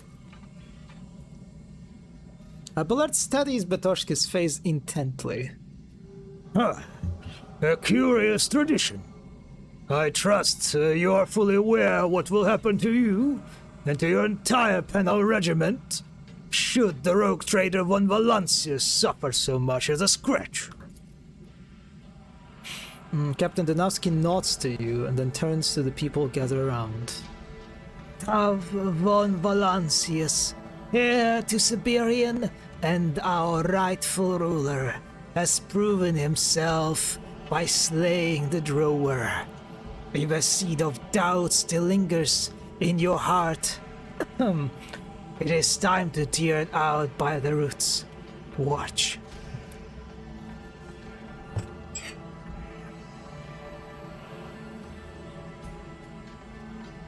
I really hope it's not going to be a one-on-one fight. Because if it's one-on-one, then I'm a little bit concerned.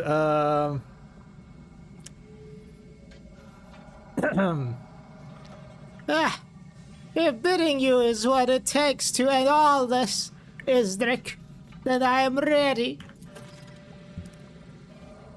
The colonel's stifled growl makes the surrounding Merovians shudder. Oh my god, this is one-on-one fight. A dense ring of people surrounds the platform, suspended on chains. No one shouts any encouragement to you or the colonel. In grim, solemn silence, the Merovians keep their eyes on you and Batoshki, armed with traditional knives. Captain Quartermaster Dunavsky's voice rings out crisp and clear, as if on parade. Parade. For centuries, we have awaited this moment, hoping to witness it. And now we are here. We have survived from the first collapse onto our own. Tell us, then, your lordship, do you revoke the final order of your mostly holy ancestor Siberian? Interesting that they have a dynamic camera here.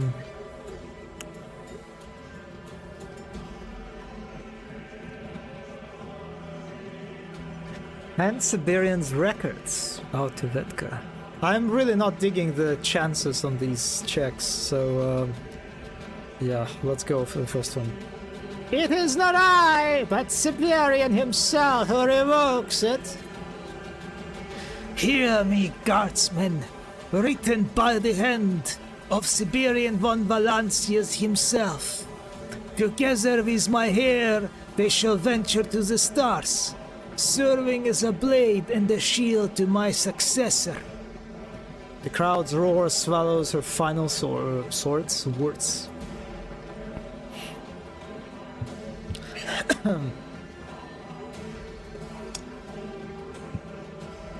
The colonel, who looks like a predator at any other time, does not bear his teeth or smile in bloodthirsty anticipation, nor does he look at you with hatred. He is entirely focused, his gaze cold and calculating.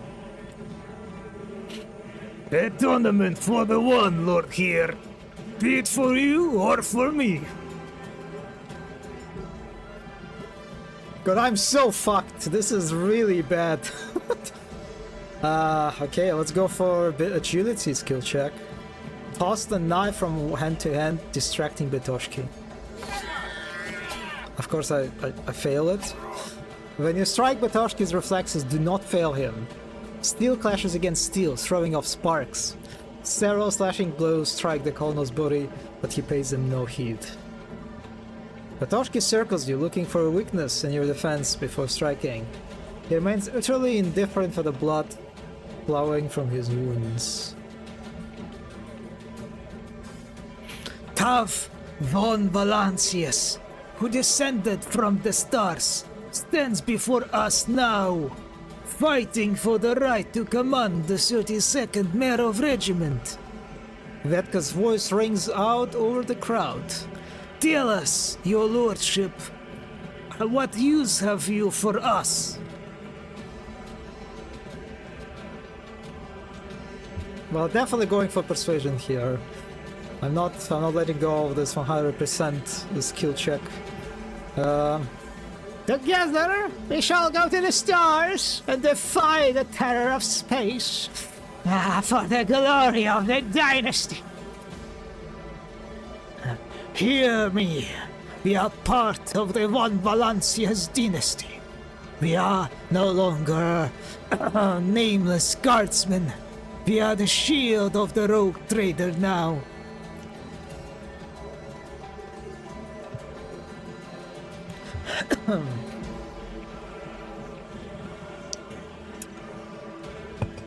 Your eyes catch the glint of Betoshki's knife, coated in something greenish. The colonel has used the moment you spent answering Dunavsky to coat his knife in poison. Well, it's good I took that rot extract. Take the colonel's swiping nick, relying on the immunity granted by the rot extract. Batoshki's attack, meant only to deliver the poison under your skin, nicks your shoulder, leaving a stinging itch. You feel a surge of nausea and salty tang in your mouth, yet no further symptoms follow. Your counterattack hits Betoshki square in the chest. Any other man would have howled in pain, but the old soldier only lets out a raspy snarl, ignoring the bloody frost on his lips. We will go to the stars. But what will you give us there, beyond this world, Tav von Valancius? Vetka's voice cracks.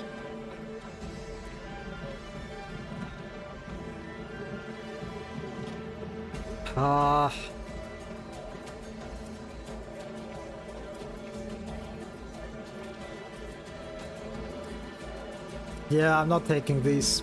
Not taking these skill checks. I shall give you a new ways to serve the God Emperor. Did you hear that?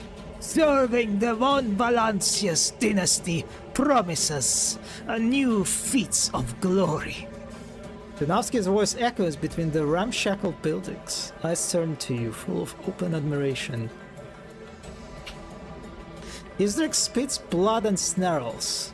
Now you understand why he resisted the drover's screams with such ease.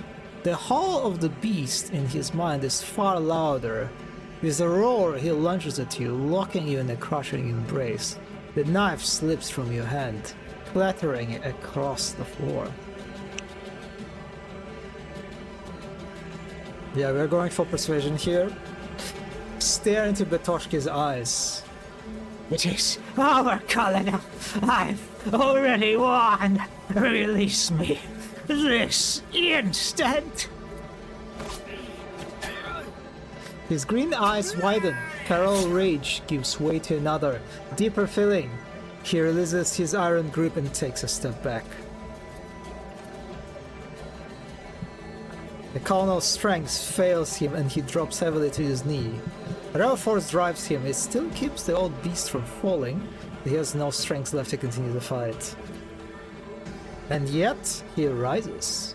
He draws himself up to his full height, standing rigidly to attention. Blood-streaked and broken, he salutes you. The trial match is over. I, Isdrik Batoshki, step down as the commander of the 32nd Mayor of Penal Regiment. It is up to you now, your lordship. The colonel body slumps to the floor. Silence falls over the platform. The trial match is over. It is time for the oath. Your orders, Commander. Tears glisten in Vetka's remaining eye. Captain Quartermaster, call for formation. Captain Dunavsky nods at you. 30 seconds, Mayor of Regiment, to renew your oath to the Tav von Valancius. Go in!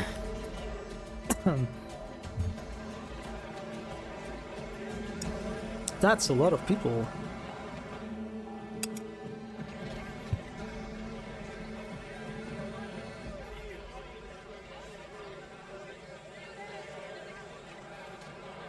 I'm a warrior in defense of his dominion. I am the sword, shield, and hammer of the Imperium. My transgressions shall be atoned for in his service. Before his gaze I swear to be true to my oaths and vow, to hold fast to my courage in the face of all enemies of humanity, and to unflinchingly meet my death. I'm kind of surprised they didn't do this part through the dialogue system. And until Holy Terra calls me home, Tav von Valancius shall be his voice, until the God Emperor speaks otherwise through the mouth of the Adeptus Ministor. I'm sorry. God, it's kind of funny.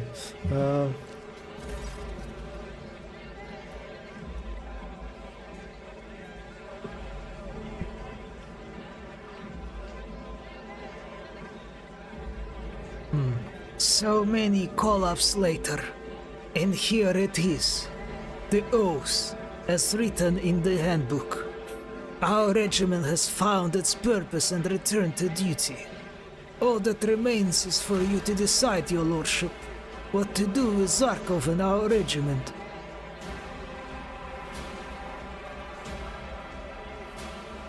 I shall need a commander for the Zarkovian troops.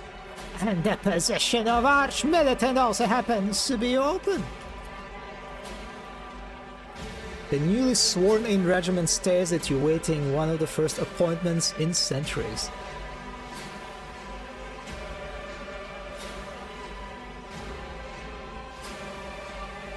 Well then, Dunovsky, are you ready to go to the stars? The captain's face beams with an inner light. I've been preparing for this my whole life, Lord Captain. From now on, Zarkov is a colony of the von Valancius Protectorate, and it is time to appoint a governor. The newly sworn-in regiment stares at you. Okay, just repeats this line.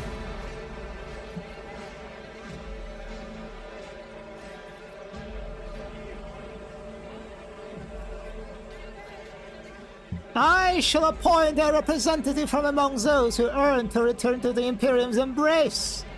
A new era has dawned, and it is time for Zarkov to emerge from isolation. It will be done, Lord Captain.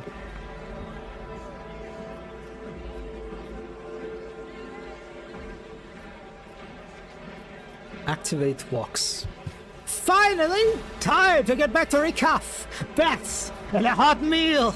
Vignis, where's my shuttle? Victor's voice is interrupted by static, but you can still make it out. Lord Captain, you are alive. An extraction team was already on its way to search for you, transmitting your coordinates to their shuttles.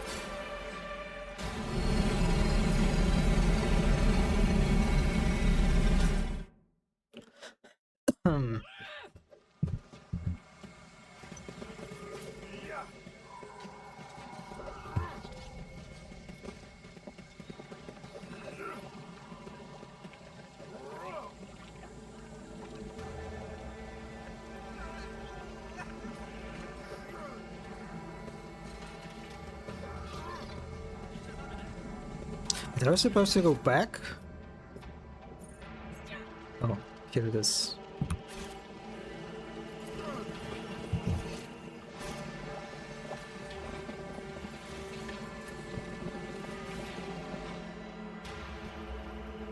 Okay, that part was relatively short, and I'm kind of happy. A Drower as a sort of antagonist to deal with was definitely the least interesting part of this area. So I'm glad they did not spend a lot of time on dealing with it.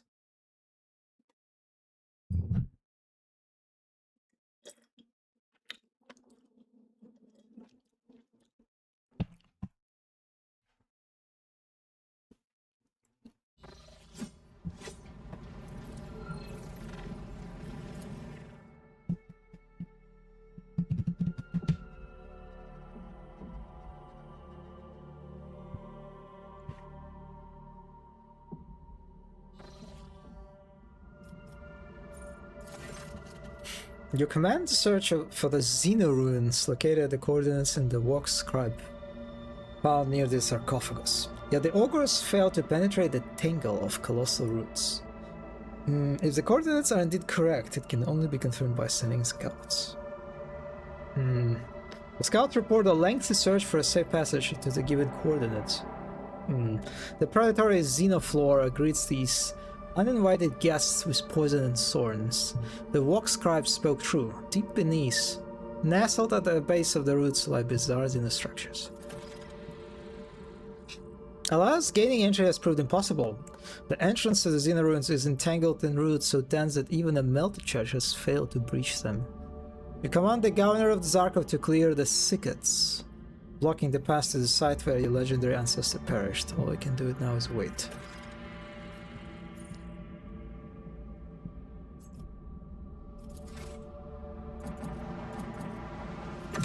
Yeah, I guess we're just traveling a little bit around the map.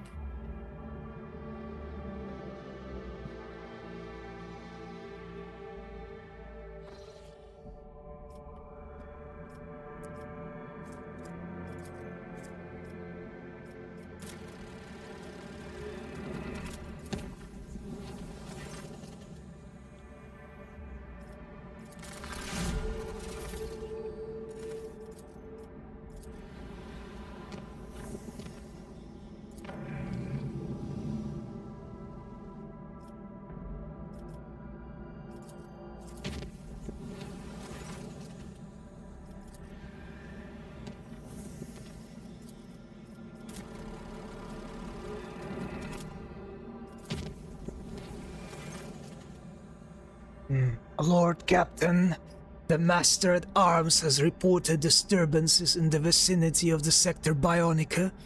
You hear the tactfully disguised disquiet in the Voxmaster's voice. The rabble from the lower decks have blocked the exits, demanding that you appear before them. Oh! Jocasta. She's been introduced in the last DLC, right? The Enforcer awaits your orders. The ring of steel in Jocasta Sorbak's tone eloquently signals her readiness for battle. Give the order, and all those troublemakers will be immediately subdued. What do they want, Victus? According to the reports received, the work of the Medicae officers in the Sector Bionica has caused this commotion among the workers. It appears the rabble are seeking access to sacred augmentations.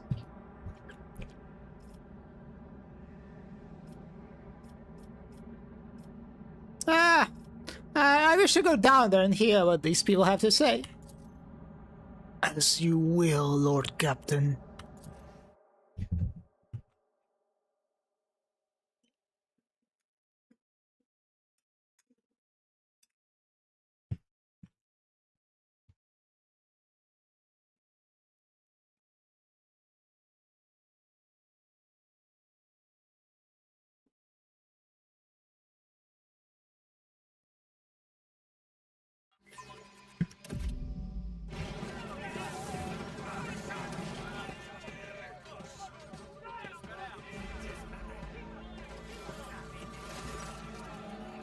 The noisy procession, smelling of sacred unguents and sweat, falls silent as soon as you appear. Those at the head of the crowd step forward, one of them waving the wrapped stump of his right arm, while another gawps at you with his one eye. The Medicae officers, shielded by a line of enforcers, also stare in your direction. Lord Captain, you came! The one-eyed man hesitates and bows awkwardly. We have a request, a petition to authorize the augmentation of workers below the rank of junior officer in the Sector Bionica due to the need of increase the efficiency of the workforce. She blurts out the obviously memorized words in a rapid stream, then adds peevishly, The vermin don't want to give us iron arm and legs, but we just want to work for the good of you and the good Emperor.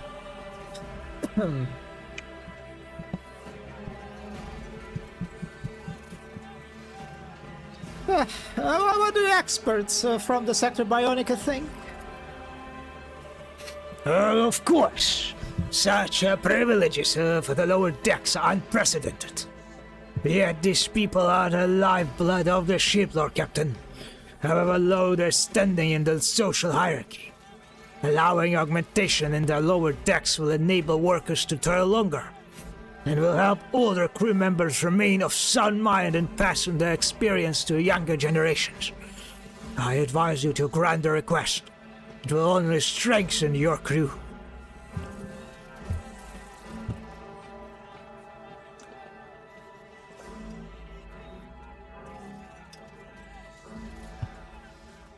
That reminds me that I need to check out the Skitarii DLC for Dark Tide.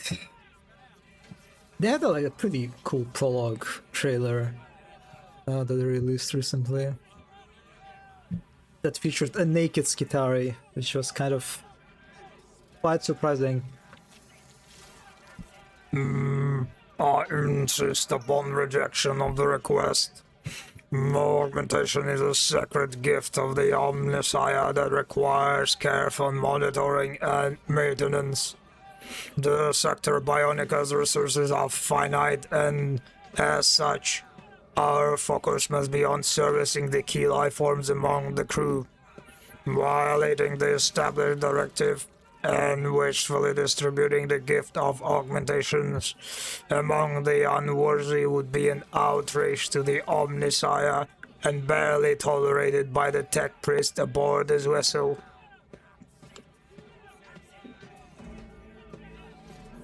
To be honest, I have to side with mechanisms here, simply out of my bias for them. But also, yeah, I think TAF just does not care about these people and their quality of life, so... I see you have lost your fear. Get out of my sight before I order the enforcers to disperse you by force. Your words caused the crowd to fall silent. The two crippled men who came forward looked blankly at each other before beginning to back away warily. May the Omnissiah bless the rogue trader's sound judgment. The janitor focuses his multiple visors on you and bows his head. Not one of his mechanical eyes dignifies the vivisector with even a glance.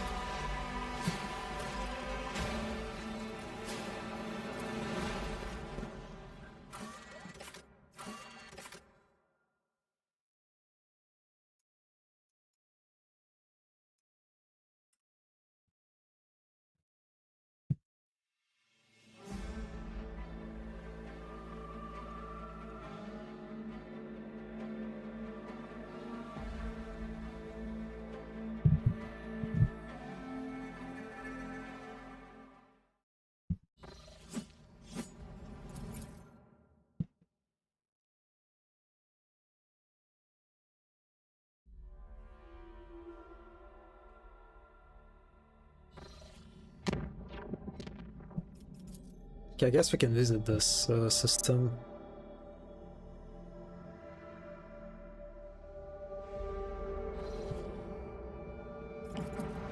Oh, look at this star. Quite pretty.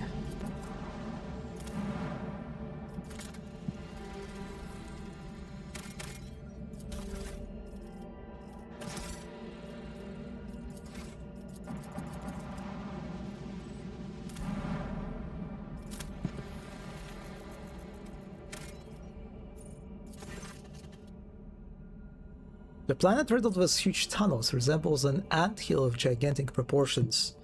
Even looking down on the eerie landscape chills the blood. The ship's augurs do not detect any signs of life on the surface. Okay, let's scan the planet. The entire surface of the planet is lifeless grey rock, but the atmosphere is breathable without the void suit. In some deep tunnels, strangely shaped chalky sediments have been found. Okay, let's send an expedition. The scouts wandered through the huge empty tunnels for a long time, sending infrequent and mostly uneventful reports back to the bridge, until communication with one of the first groups is cut off. The walk simply can no longer pick up the right frequency. Dispatched an armed squad to the missing group's location. The armed soldiers nearly shoot the missing team members who came out to meet them. They also reported that inside the tunnels are the remains of a camp, apparently belonging to an imperial expedition. Several kilometers ahead, the tunnels are filled with the time-worn fortifications and ancient weapons and equipment as fragile as glass. The scouts are surprised to find several hastily assembled stone barrows. The people who spent time in these tunnels have probably already found everything they wanted, buried their dead and left the planet.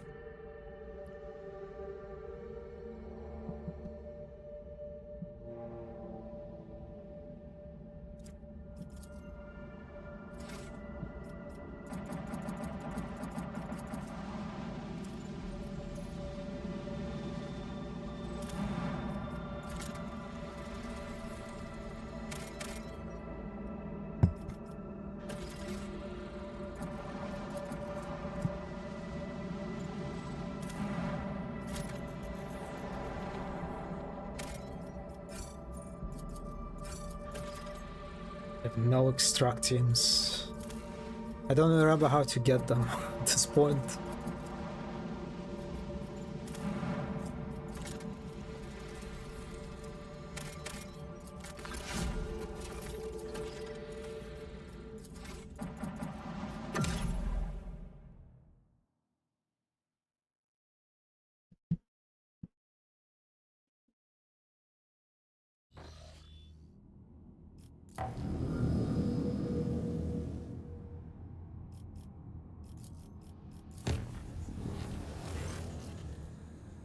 Your lordship, news from Zarkov.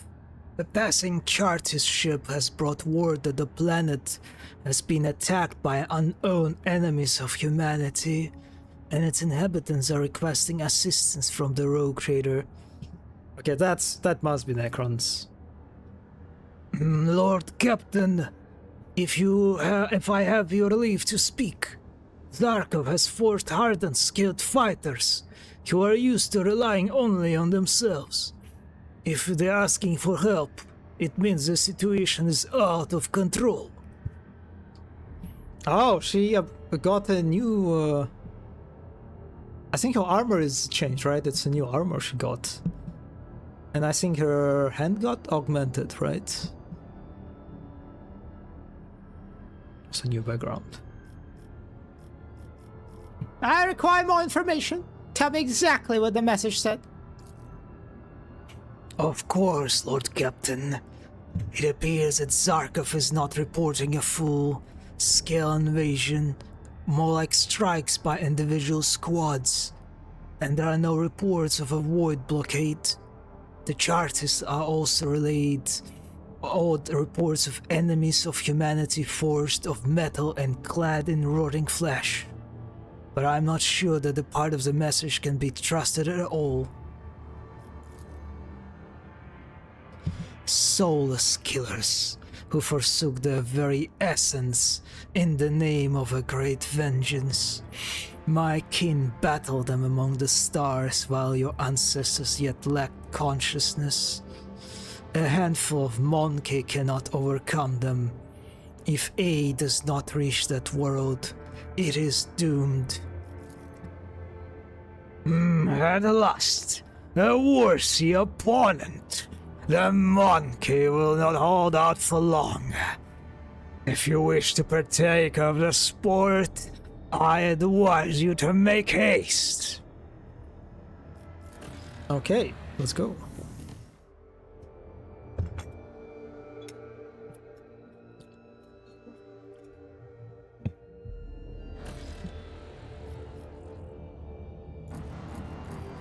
No, not the space...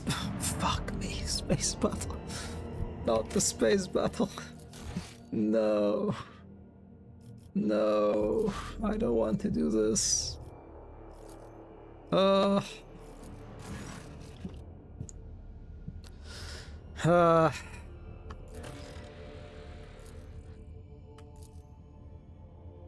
Wrath of Cain. Oh, that's Eldar's actually. From what you hear, no wait, why is it highlighted in this color? Interesting. For a moment you hear nothing but static from the walks, and the sound suddenly becomes clear. The voice that emerges is not human, it is a Xeno speaking, an Eldari. Monkey, this is our first and final warning. Leave the orbit of the doomed world and be gone. Here we shall exact our revenge against an ancient enemy. This world will bear no survivors. You recognize the voice of the Eldari whose vessel you once engaged in a neighboring system. The augur with screens highlight unpatched hull breaches, a testament to victory. Wait, what? I fought these Eldar ships before?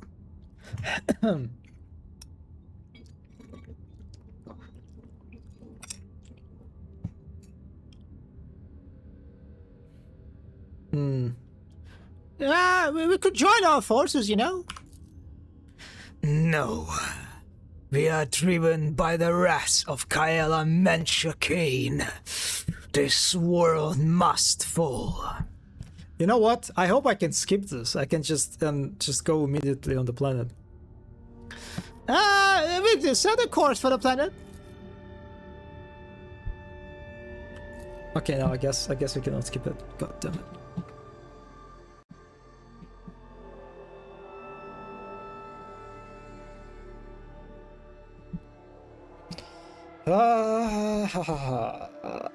So, let me refill my water.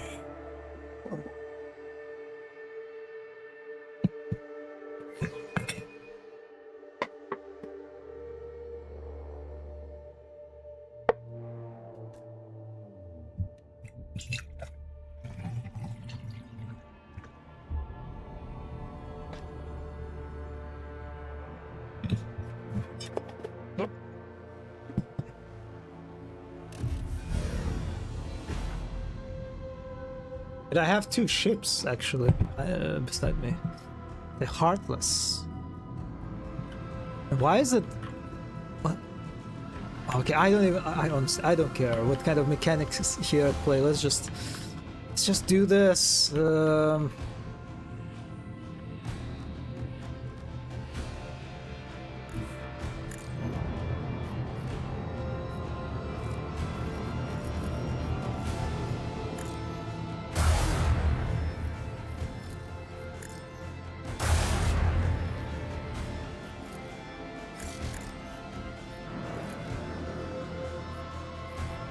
So for some reason, none of the slots are equipped with characters on my ship.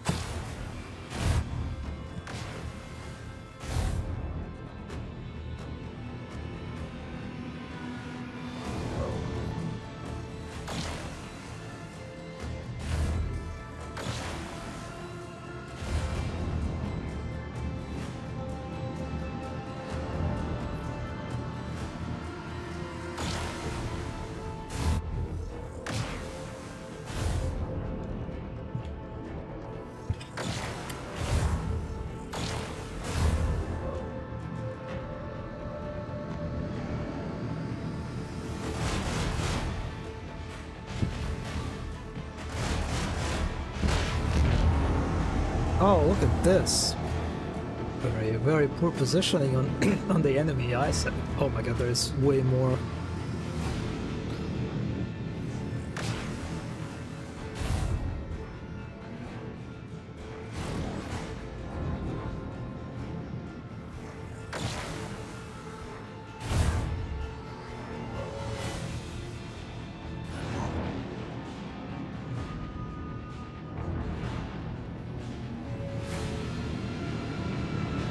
Oh, 400 health.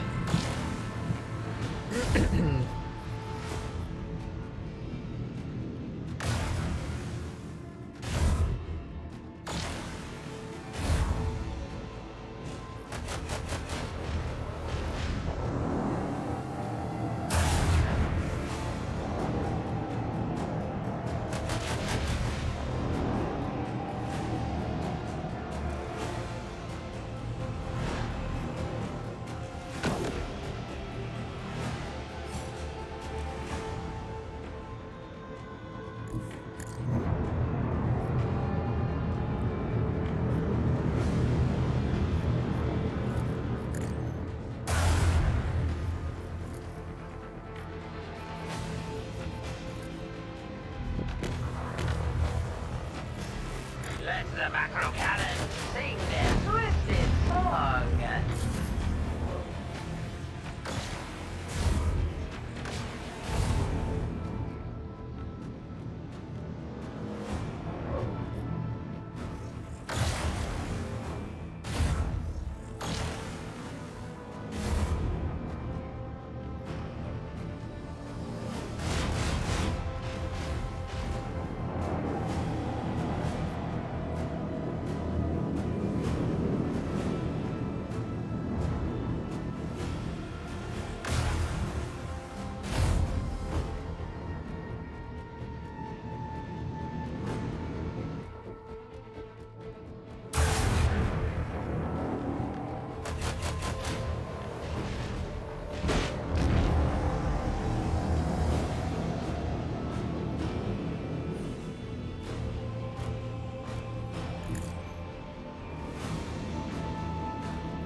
Engage the macro cannons.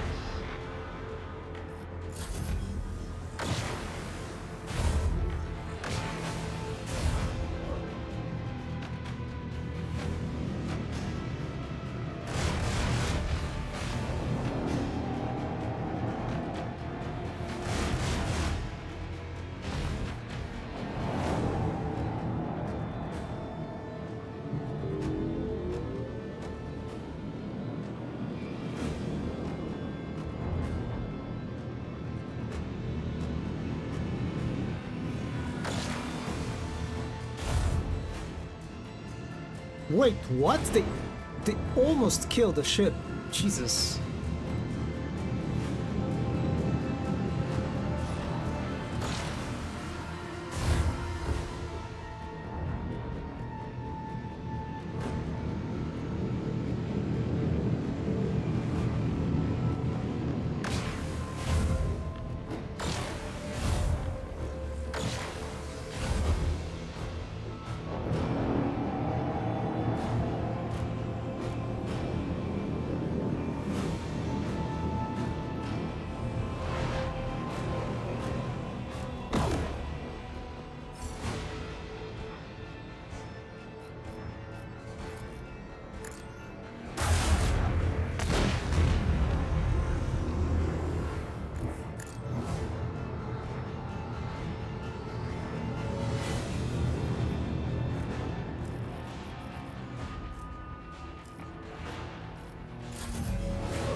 Oh, these torpedoes are gonna get it.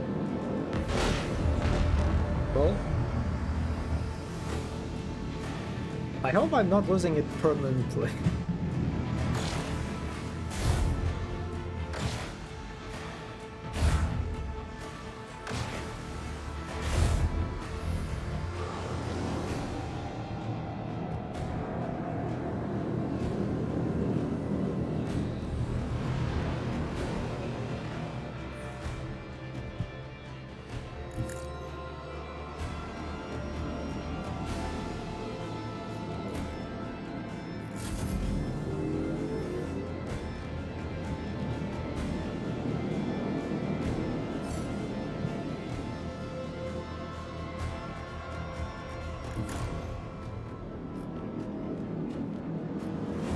Yeah, let's explode these torpedoes to get rid of their torpedoes.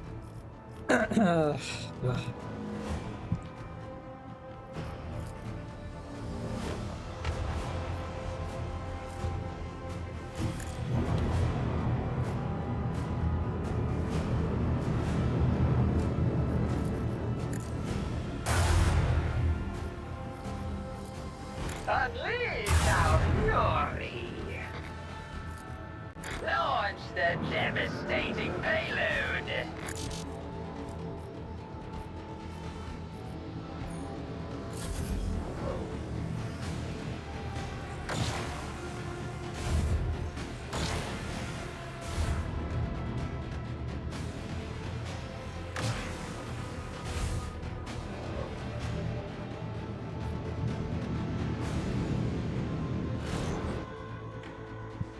Check just in case. What?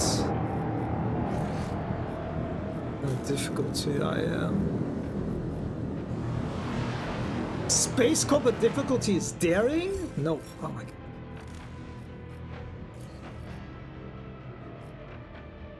How did I thought I had it like on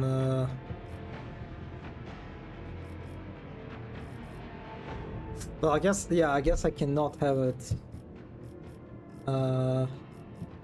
separately. Okay.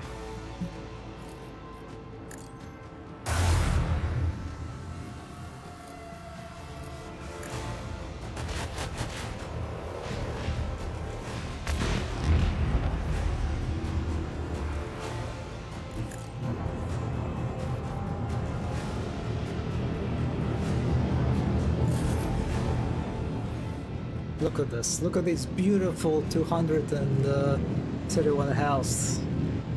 Way better.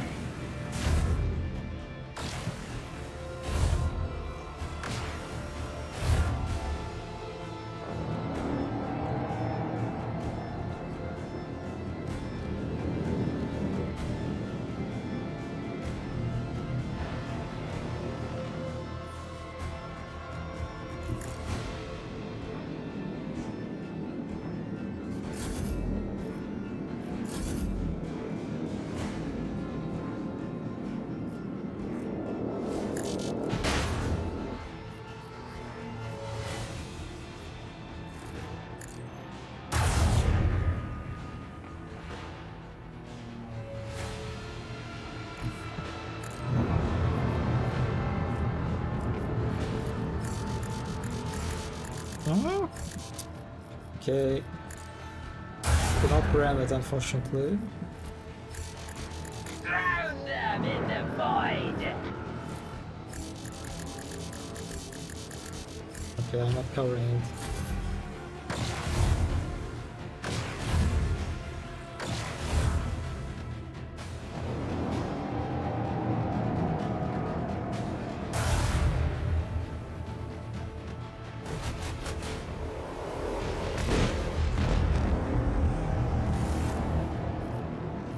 Oh, okay.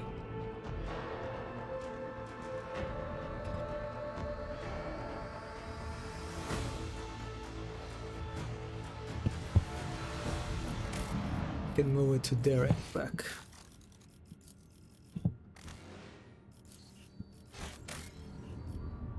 I'm definitely saving after this.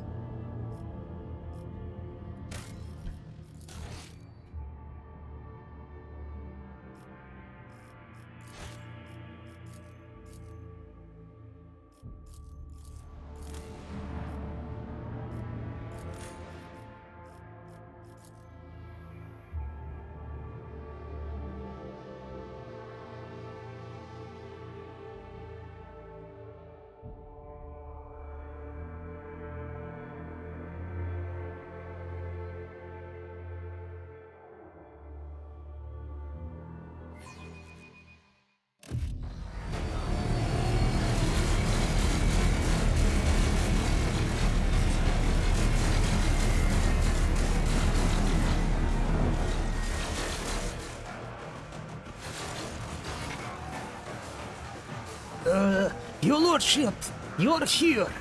I knew you wouldn't abandon us. Those iron creatures have been attacking us all over the planet. No one knows where they came from, or we haven't been able to find out in all the confusion anyway. I have left my post down in the roots to clear the landing pad. It's good that you are here. Now the creatures are as good as dead.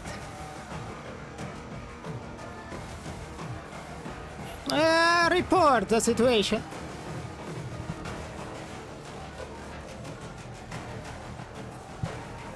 Colonel Governor Kuravich, along with the detachment of soldiers, has secured the eastern main gates and is holding the line. He was right in the middle of receiving a supply drop when it all started.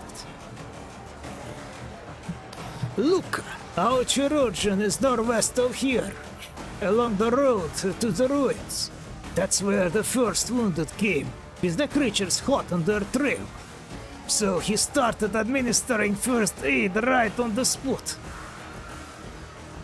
And our new drill sergeant Dankosh was just checking out the sentry recruits at the Machine Spirit Chapel in the northeast. Yanor presses a portable walks to his mangled ear, his expression darkening. Damn it! They've launched a fresh attack on all fronts. I have to get back to the other level of the roots. I will hold back as many as I can.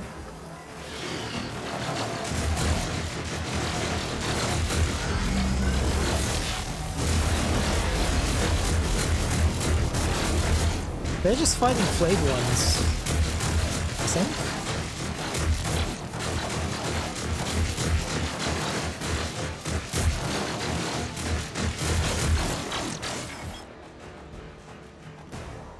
Some augments have galvanization abilities with powerful effects. I don't have any augments like this.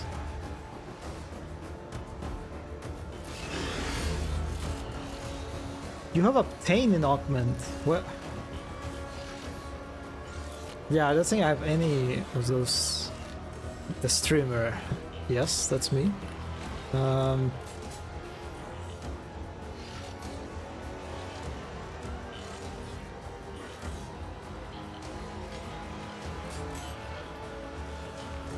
Interesting that they have normal flayed ones and then ancient flayed ones.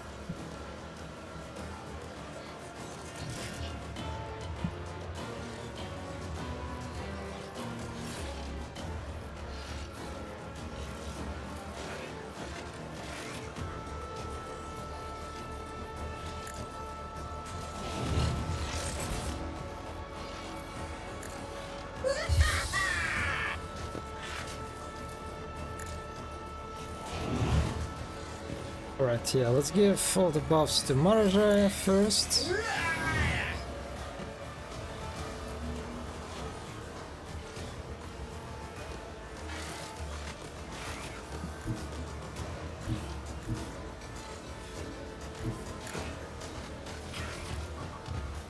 Second whale has appeared in the German Ocean.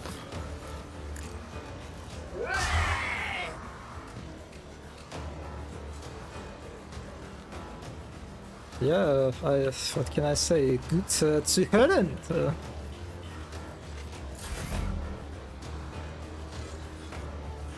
It's a little bit awkward spot, the start from here. Very, very narrow corridors.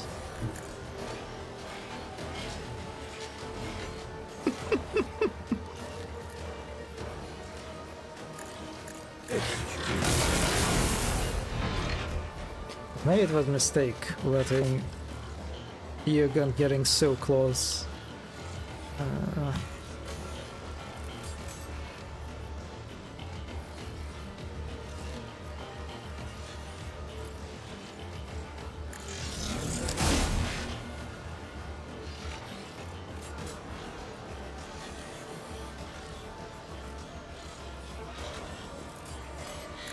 A valid argument.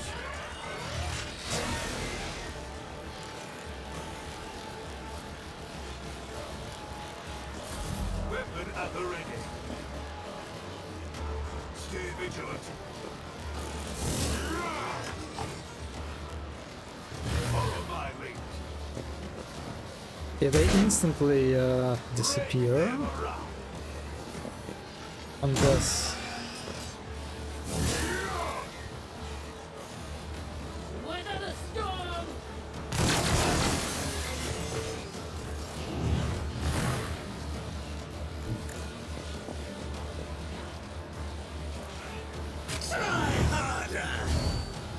It would be beneath me to even attempt it.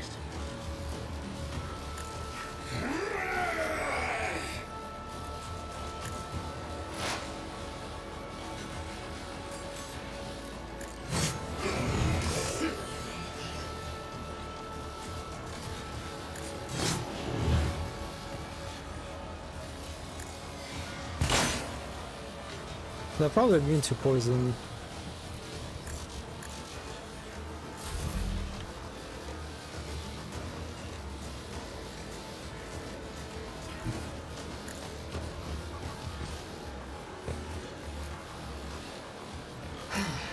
If I must.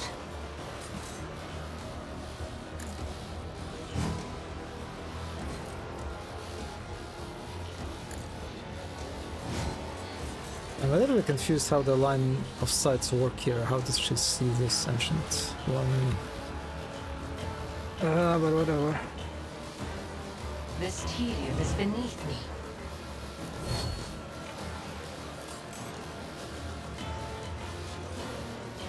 I am not your sister.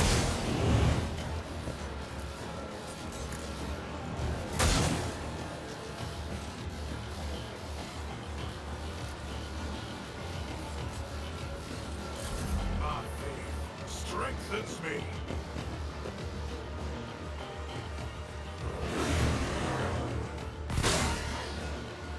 Follow my lead. Follow my lead. So I see lots of colors here that I can destroy. If I want.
Give high momentum to double it, I think.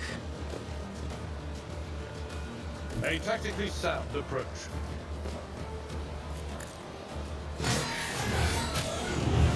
Someone else can do this. Indeed.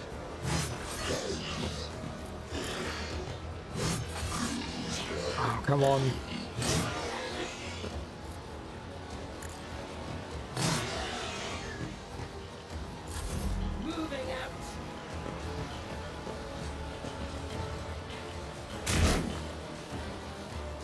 Weapon at the ready.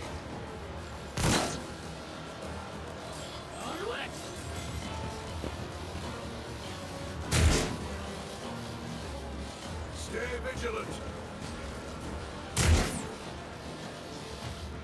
I must not falter. There's so many of these allied NPCs that I have to wait for. Follow my lead.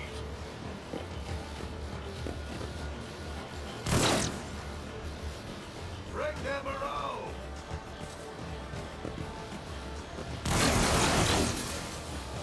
My faith strengthens So me. very visually noisy map. Weather the storm.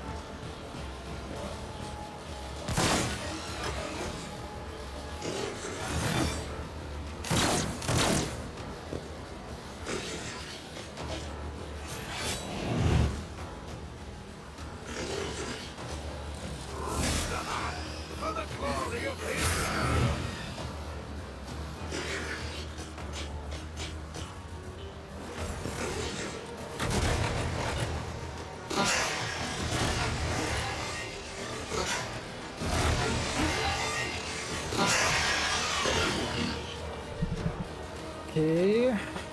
Sure. I won't sully myself with that.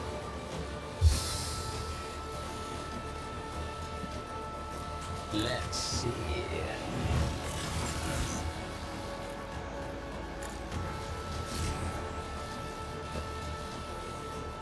What if?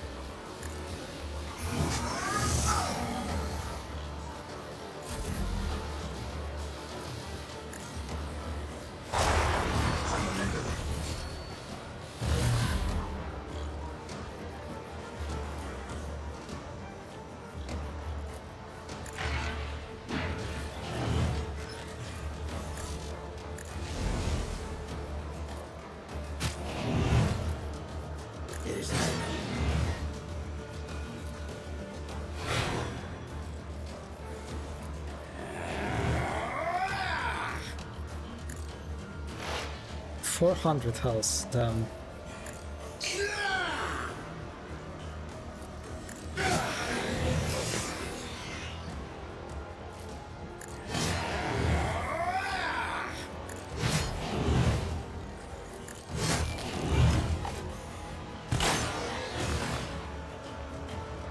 I will herd the prey.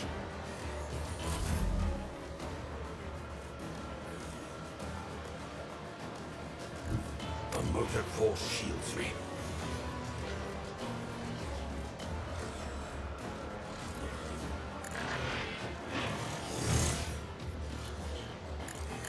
Shoot off.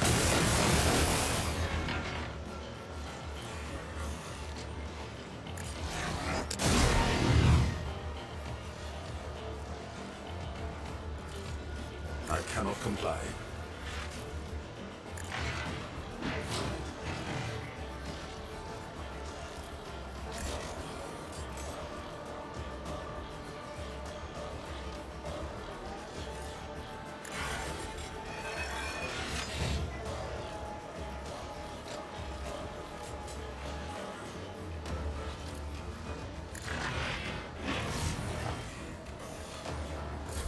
Follow my lead. Weapon at the ready. Oh, they even have like their own abilities. This one just healed himself. I guess that's chirurgeon? That makes sense. Follow my lead. Follow my lead.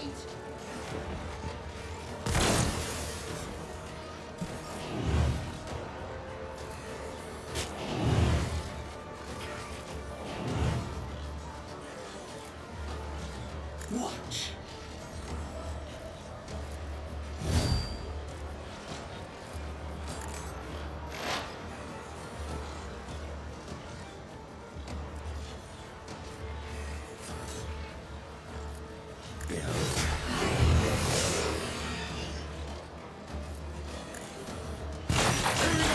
You don't fight like this!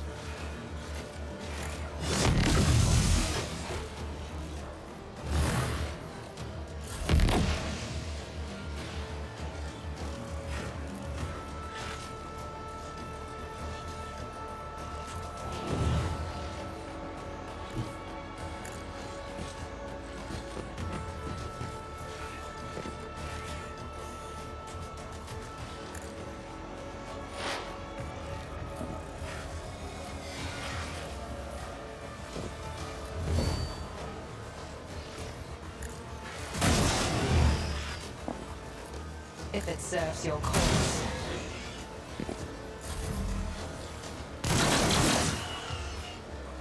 Break them around.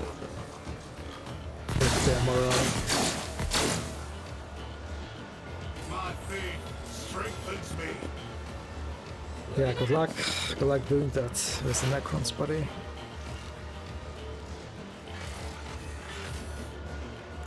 Advancing. The spiritual prognosis is favorable.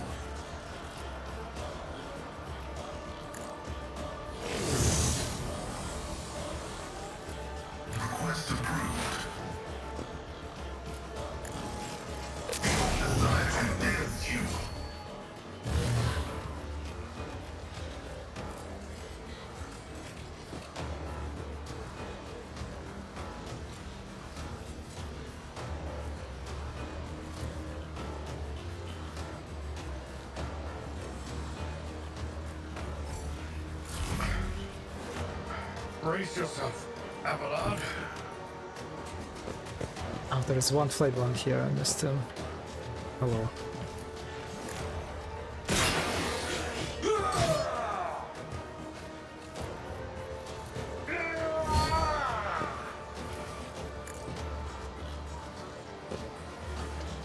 Wait, is that my objective? What is my objective actually? Am I just supposed to kill everyone? There is a button here. At your beck and call. Not enough action points. Whatever. I'm not in a hurry or any under pressure.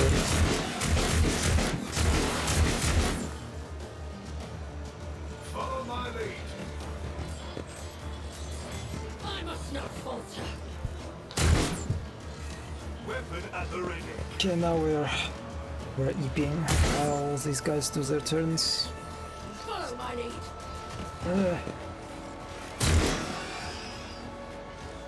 Weather the storm. Be vigilant. Die! Follow my lead. Follow my lead.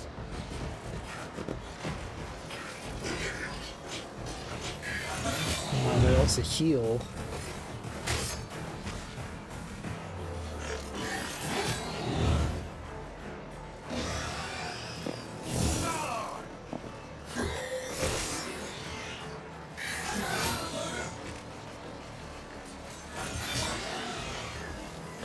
Did this guy just attack his ally? Interesting.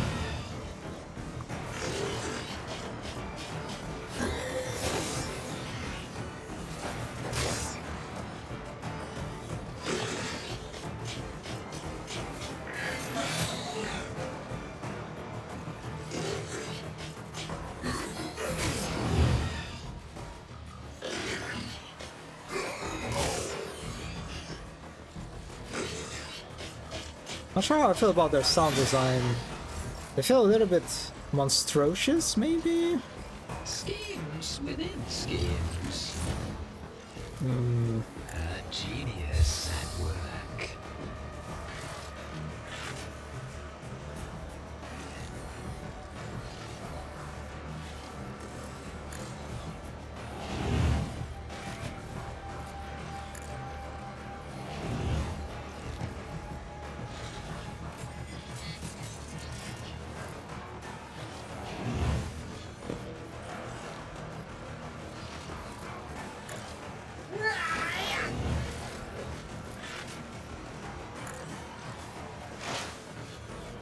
I understand your intent.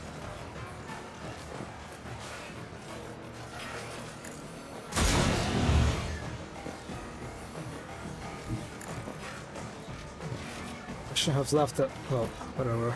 Let's try to go for piercing, I If it guess. serves your cause.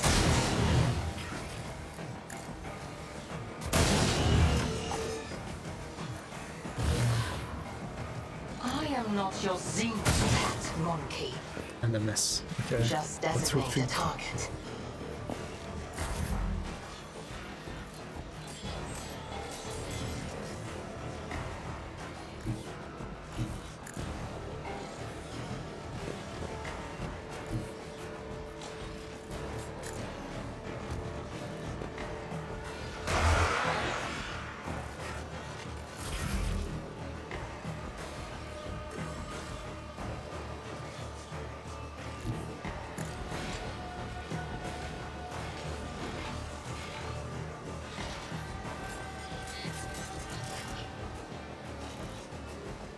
Oh, that's so annoying to navigate this map. Ugh.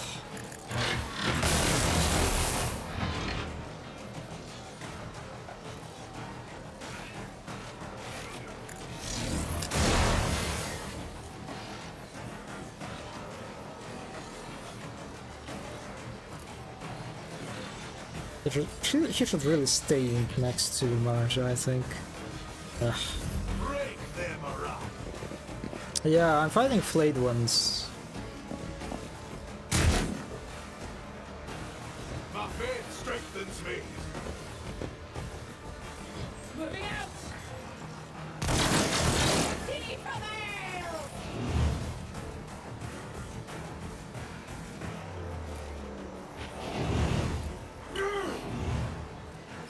don't think so.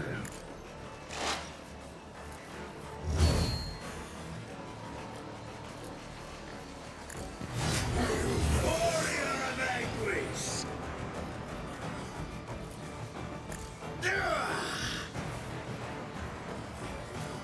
And why did I do that?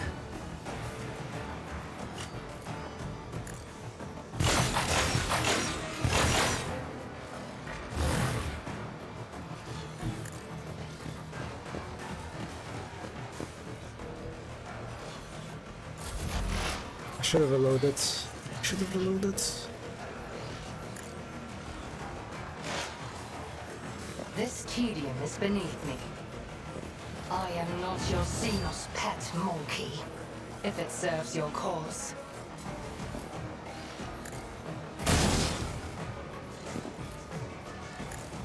I deal death with my hands.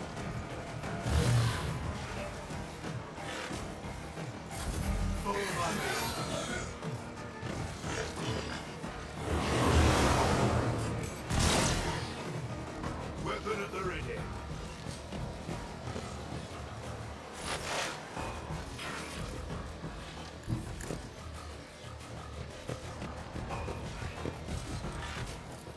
Running by miracle.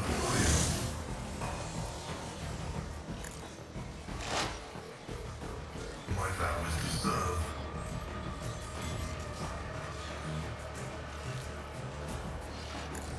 I venerate you, machine spirit.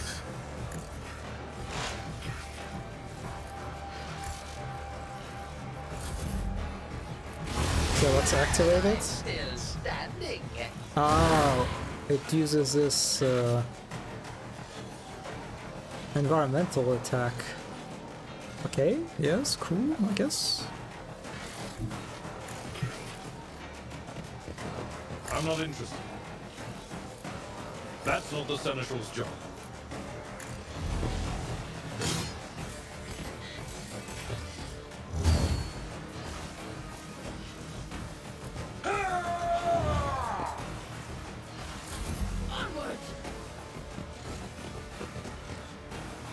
Stay vigilant. I assume what happened is that the ruins are of Necron origin, some kind of tomb world, and by trying to get access to it, the guardsmen basically awakened the tomb world, and the first kind of wave of Necrons that came are the third ones.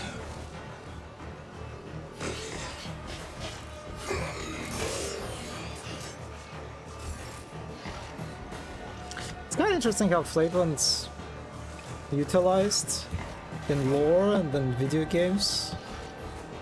I finished Mechanicus 2 recently, and they're just kind of like a part of your like available roster of units. That's kind of it. You can just use them as any others. While in the lore, these guys are basically like what, the bane, right, to any other Necrons. Because of their virus and madness, that it's kind of even above the Destroyer cult. Madness, if you can call it. The obsession to destroy all life. My positioning sucks. I'm just... Well, my characters are kind of doing their things very, very unofficially.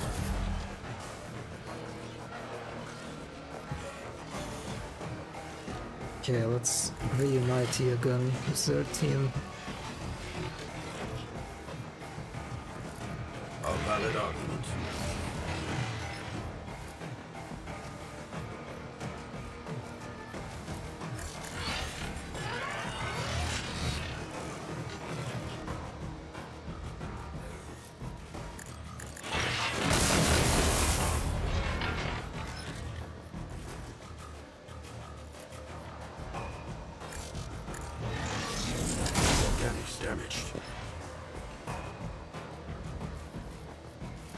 Removing restrictions on the galvanic cell!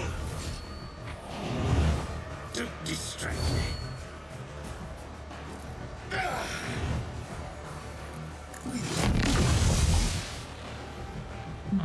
Won't be able to reach these guys, but close enough. I yearn for agony.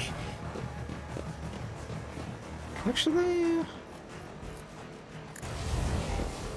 Jesus, what the fuck was that charge? Insane, absolutely insane.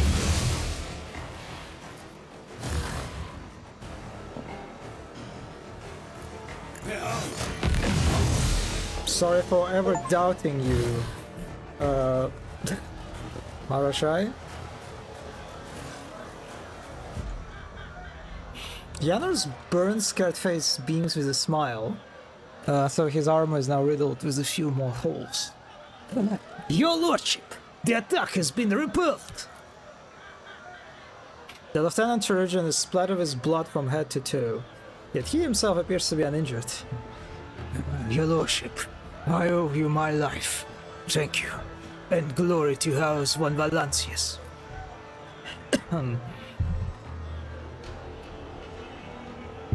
Drill Sergeant Dunkirk greets you with a nod.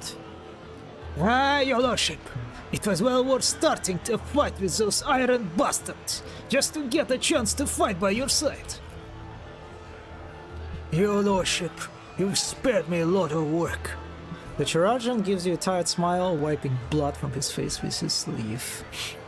A new augment right for one of our soldiers, but she has no more need for it.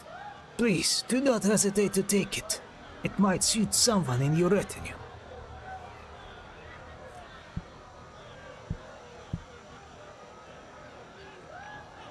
Where did these things come from? The enemy's base is at the Xeno ruins where the most holy Siberian von Valancius disappeared, your lordship. It's kind of weird how they spell Xena ruins as one word.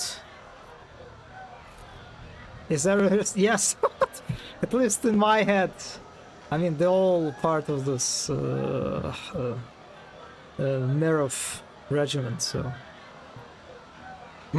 Yet another set of strange ruins turns out to be an auger tomb. Wait, auger? Is that how they call Necrons? I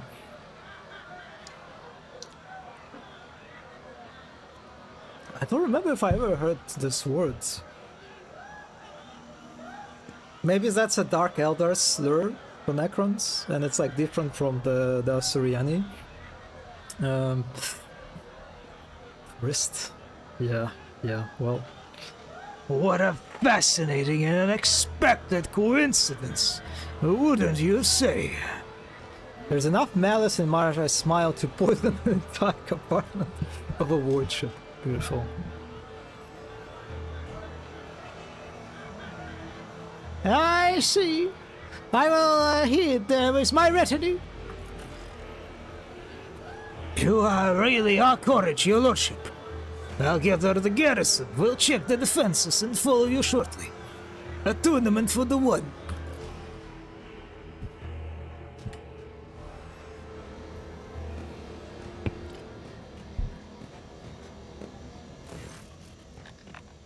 A young man is leaning over the control panel, hurriedly pulling levers and pressing worn buttons.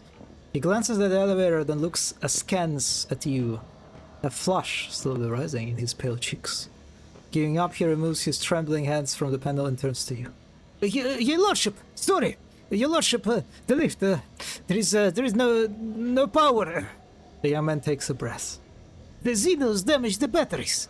To restore the current, we have to turn something off, in a settlement, anything, that's it. Judging by the marks on the soldier's uniform, he has survived an encounter with the metal Xenos. Who's to say which you found more terrifying, the sight of the iron claws or the prospect of being an obstacle in your path? Yeah, Pascal, I believe this is a task for you. The task priest's visor flashes in the direction of the lift. The assessment is flawed. The machine spirit are ravenous, and my functionality does not allow me to satiate them. the algorithm of action proposed by the layperson is correct, it is necessary to plunge the access machines into a blissful slumber and redirect the currents of motive force to repository circuit.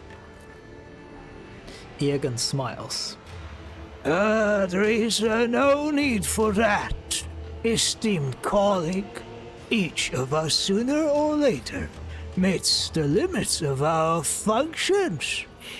There is no shame in that. However, if the rogue trader will permit, I am willing to shoulder burdens that are beyond you. Pascal's visor flashes scarlet, and a stricken binaric screech erupts from his walks. The tax priest does not dignify the manipulous with a reply. I really like their chemistry. Here again, can't you solve our little problem? I do hope your question is rhetorical, rogue trader. Oh, I will be most aggrieved. I am a conduit and a receptacle of the motive force, or so the Omnissiah has spoken. His mechadendrites latch into the panel, directing power, accompanied by the reverberant words of the first galvanic hymn.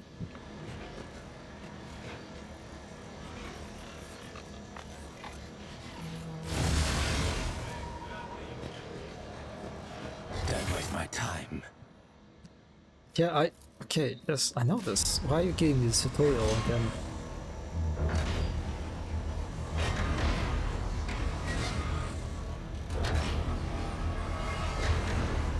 Oh my, they have a little bit of a, well, calling it a puzzle. I'm at your service. Yeah. It's an overstatement. But it is something. You like have to interact with the environment to progress.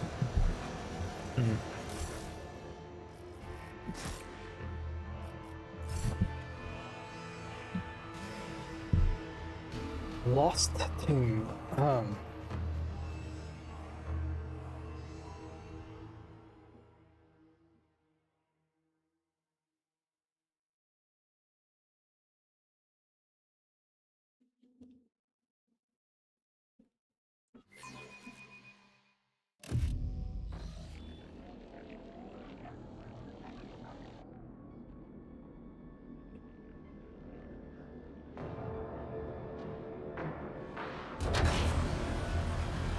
This is Imperial architecture. Patience! My nerves are frayed!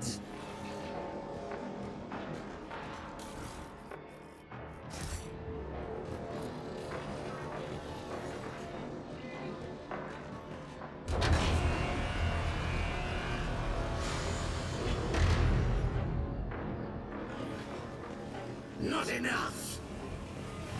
Meditation is terminated.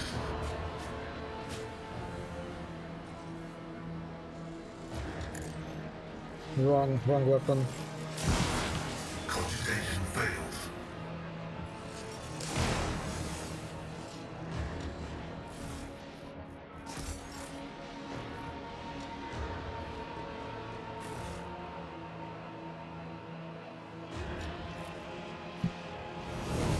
One step at Those a time. tossed aside in a hurry, some have blood stains on them.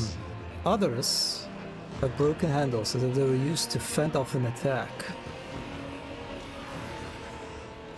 Okay, now this is at Necron architecture now.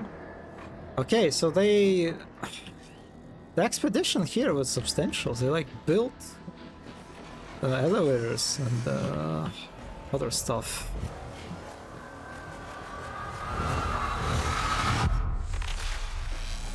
Oh god, the cutscenes, the cinematics.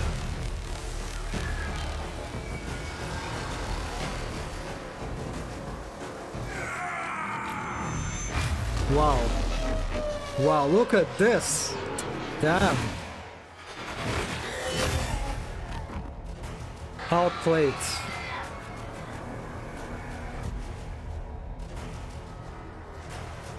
So why there was a living human there? What a curious specimen.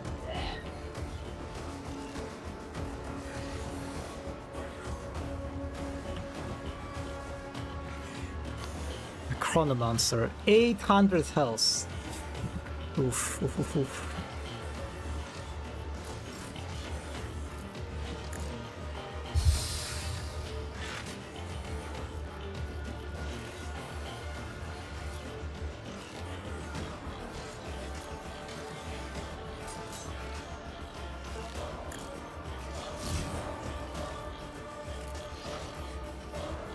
A wicked thought.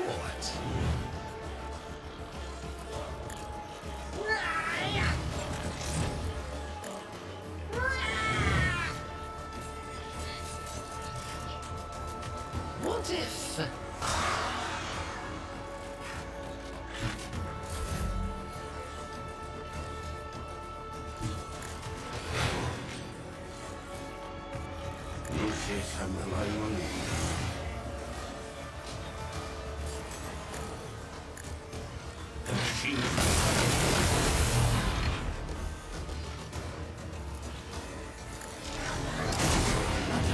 Open book to me.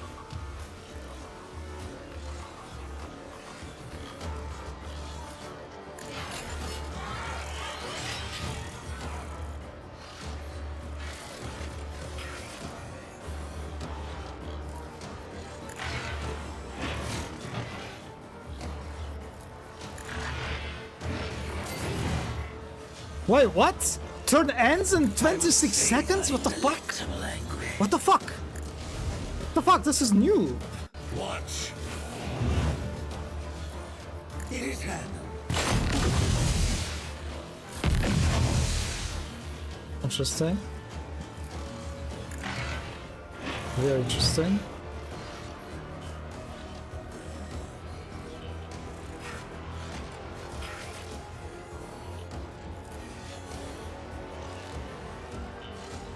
Astute observation.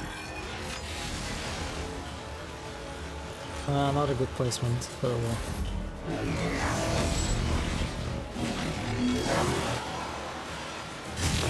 Perish for this affront. Are you serious? Are you serious? Okay, he can just rain. Okay, I'm going after that necromancer. No, not necromancer. Chronomancer.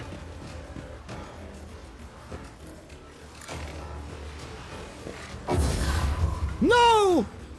Wait. What? What? Oh! Oh, he teleports Martha back.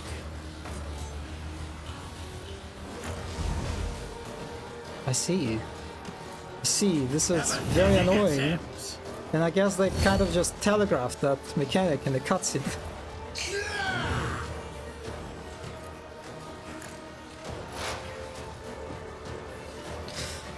That kind of poses a question if I'm supposed to destroy these obelisks. It will be beneath me.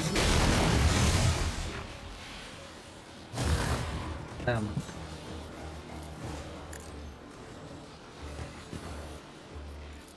Revel in your terror!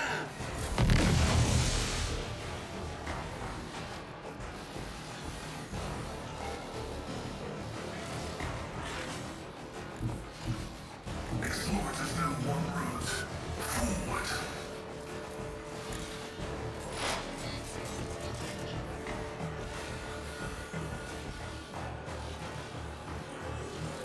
The old side knows all, comprehends all.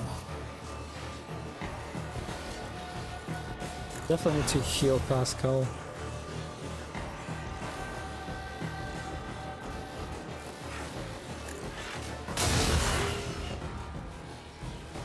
Spectral prognosis is favorable.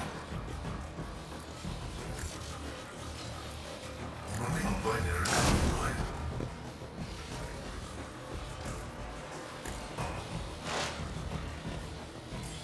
Request approved.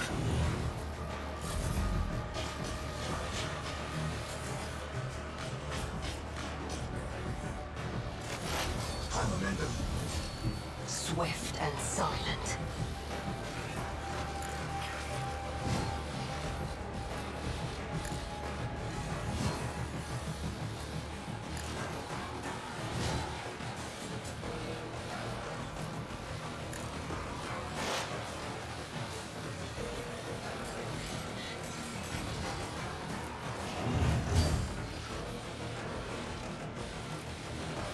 I understand your intention favors the swift.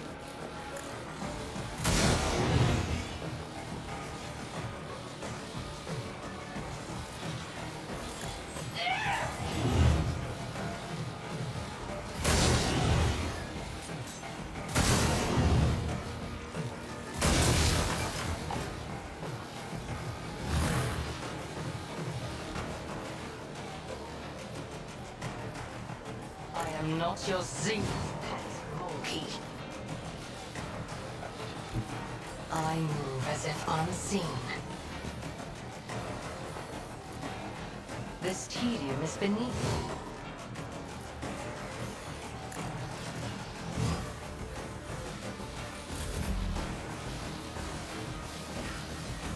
I've seen worse battles than this in my time.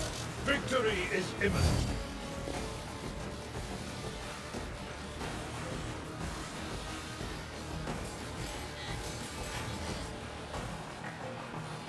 Okay, so it also deals damage to Necrons. Yeah, that sounds pretty good. I will do my duty.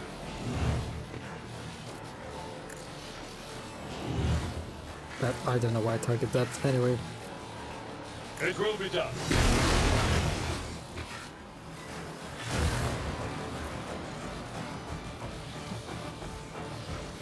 At your back and call.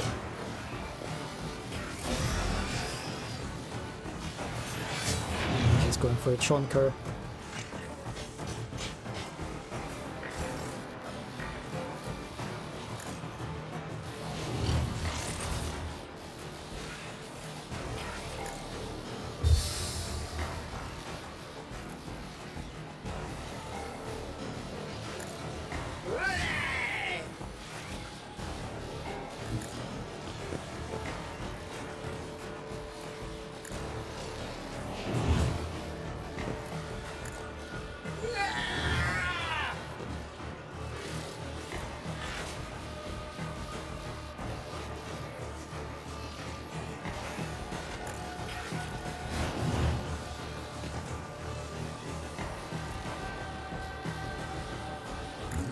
Wicked.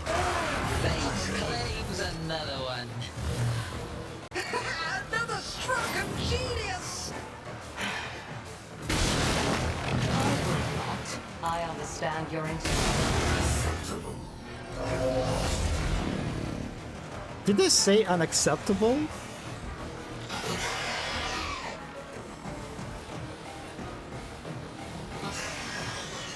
That kind of sounded like Deathmark from I am a vessel of pain. I am its master. from Nexus Pariah animation. The fucking misses.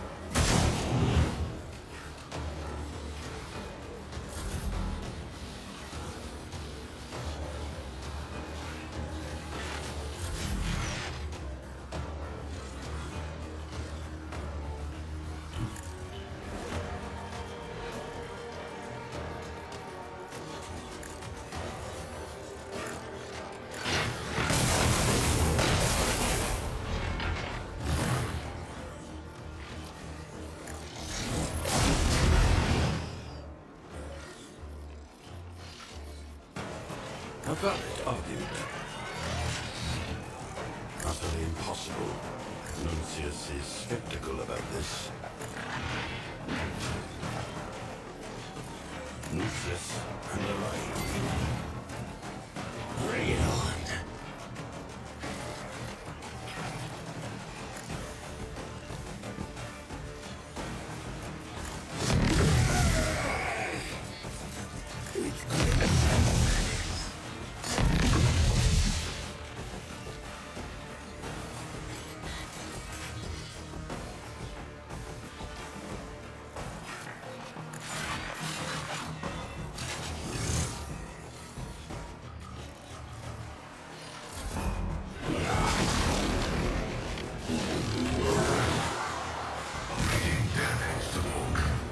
Oh, that's a lot of damage.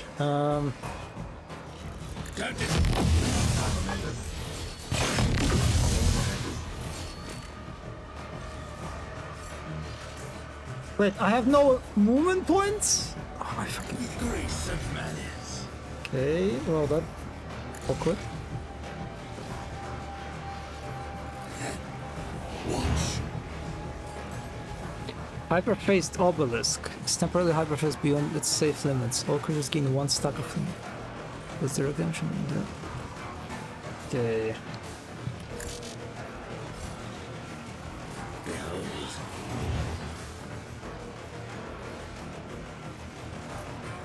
It is handled.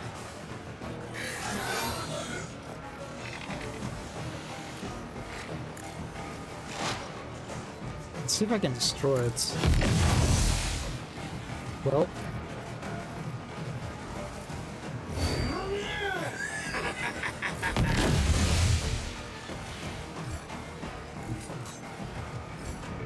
Activate calculated fury algorithm.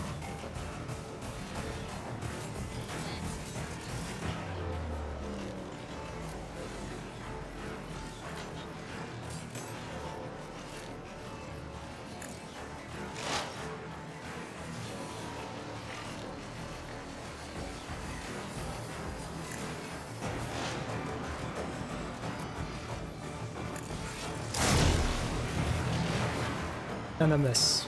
Well.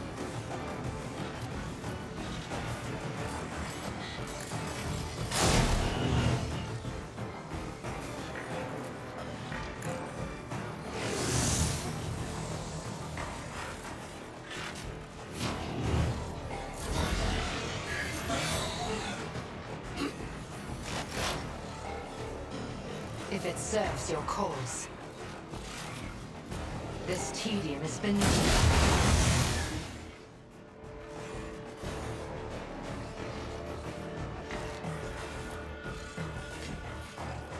I am not your Xenos pet, monkey.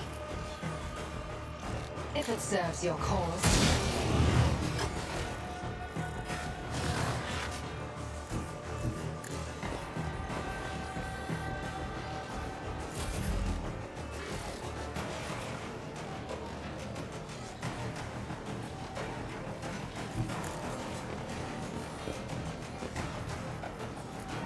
Victory is imminent. Gray hair, sure hair.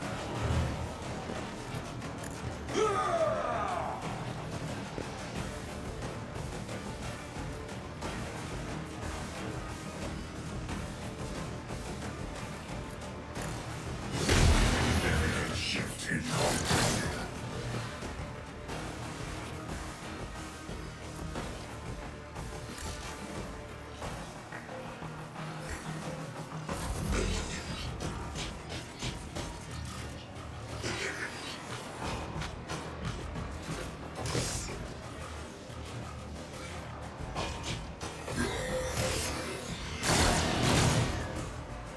Are you all right, Lucius?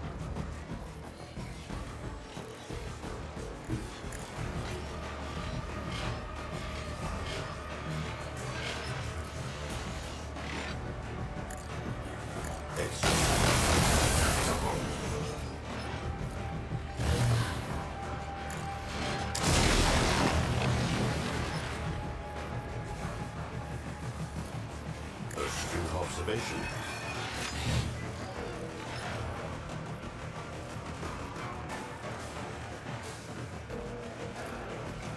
A valid argument.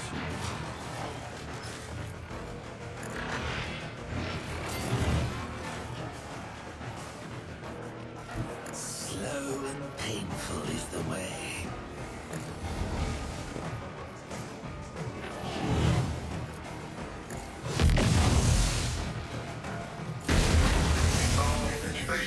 In causality.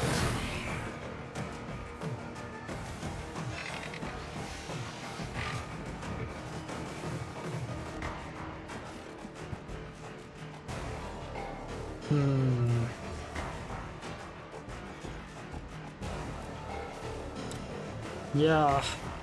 I definitely need to get rid of the obelisks before I can attack it. There are how much? 2, 4, right? Oh, 3 actually. No, 4. I refuse to comprehend this.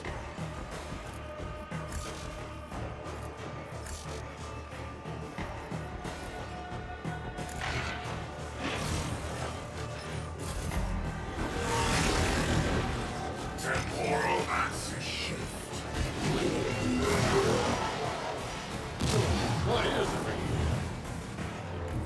I will herd the prey. I'm not a vessel for pain. I am its master. To the blade broken already.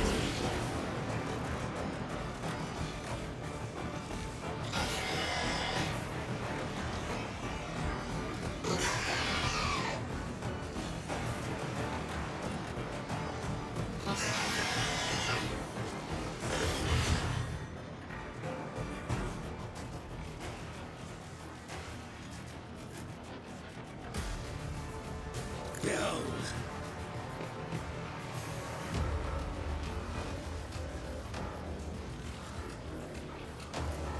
With grace and I'll be able to finish this obelisk with one attack.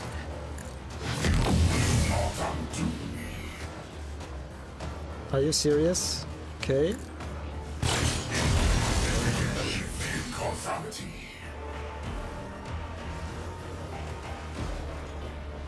I will be your undoing! I yearn for that. No! He's back. He's... Yeah, I still cannot...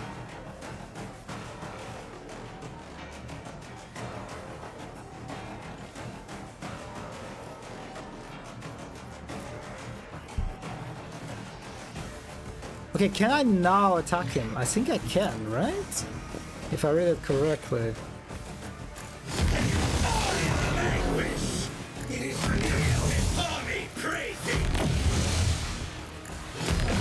Warrior of anguish! Revel in your terror! 61 health.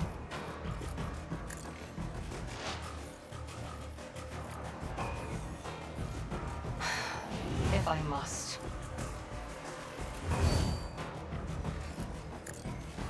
Do not disturb the great enemy!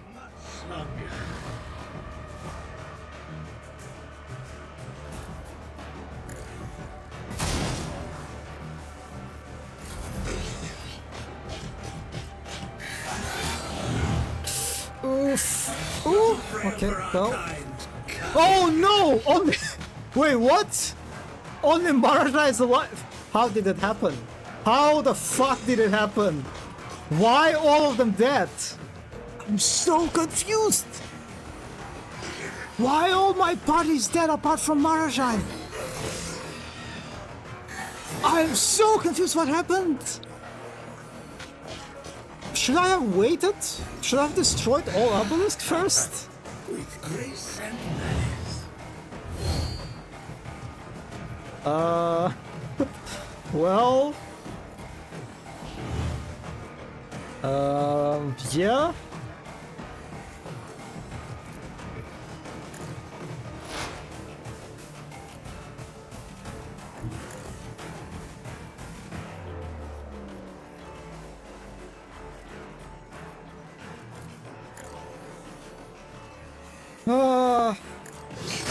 Perfect killing spree.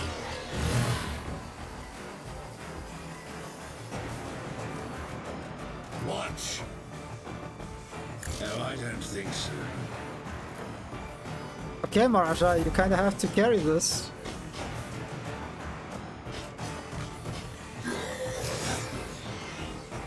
I don't think a single time Flayed One landed the hit on Maharaja.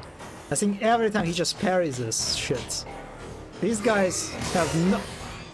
They just attack each other sometimes, which, you know, I kinda respect. Pathetic attempt. Try harder.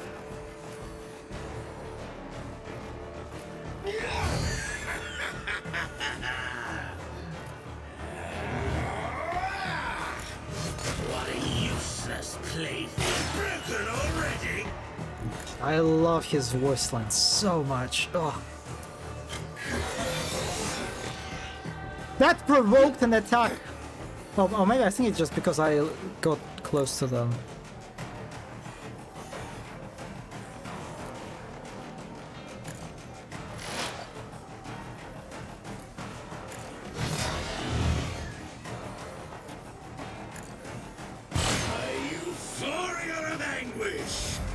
Okay.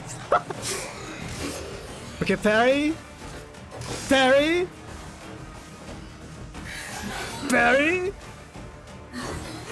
Parry. He is untouchable. He like literally cannot be hit by these scrubs. Scrubs? What am I saying? Okay, we are in a safe zone.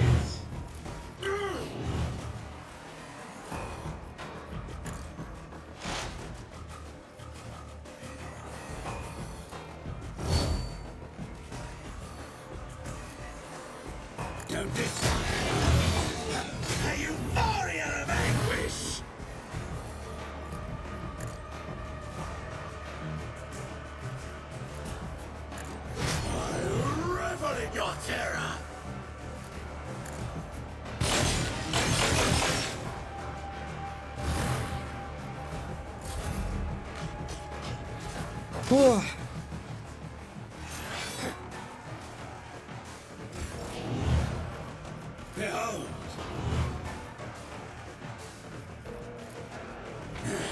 I am not a vessel for pain. I am its master.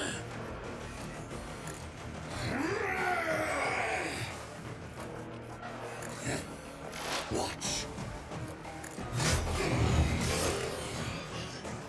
God, he's so good. He's so good.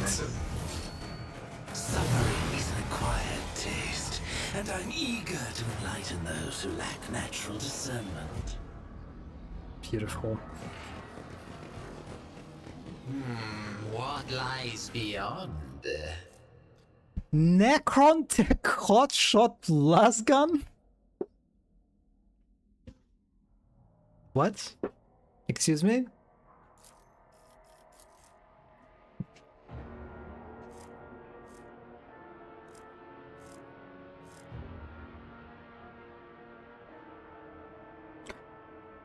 You telling me I can use Necron weapons?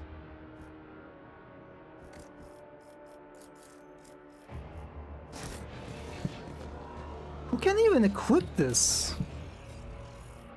It had like Astartes, and the Eldars cannot use it, right? But then you're telling me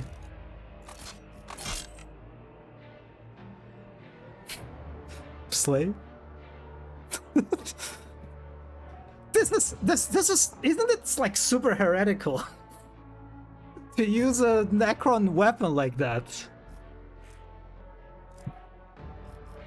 Also, he has no equipment. Jesus Christ, he's like naked, just like that Skitaria from Darktide trailer.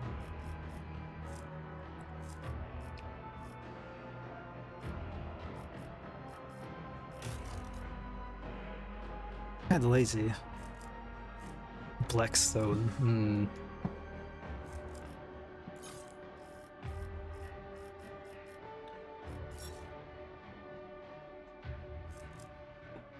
I have to.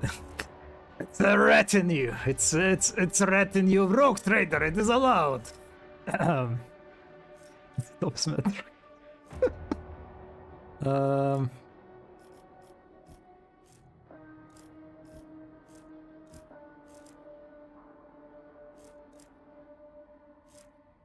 But I'm really kind of just.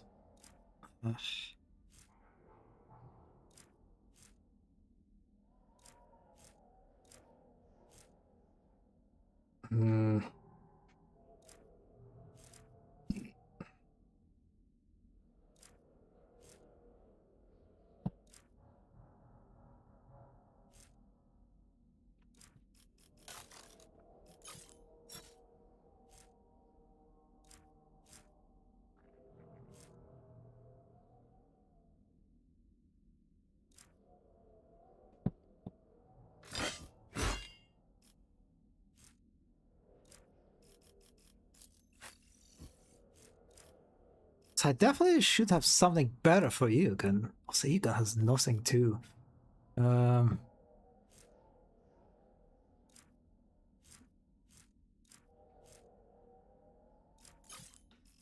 really wish I could just like sort these weapons. I guess this not specifications, I assume, probably. Definitely equipping it for Yugen.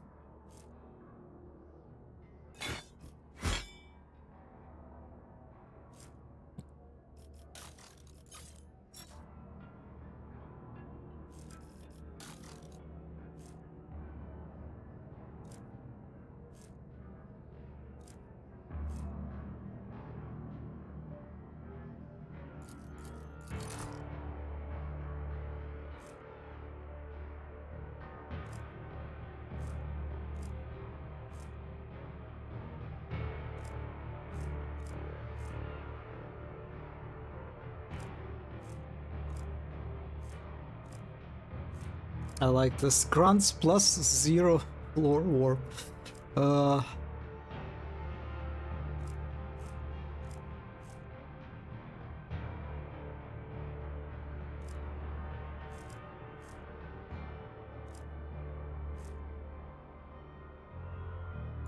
Okay, increase of plasma damage. Plasma damage is good, I guess. Anyway, I'm curious if Marjai has something better.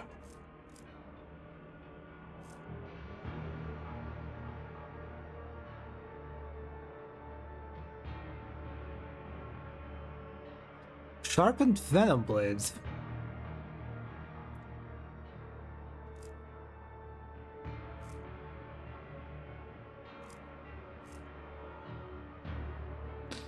%, less armor penetration for damage is kind of better. I think I'll go for that.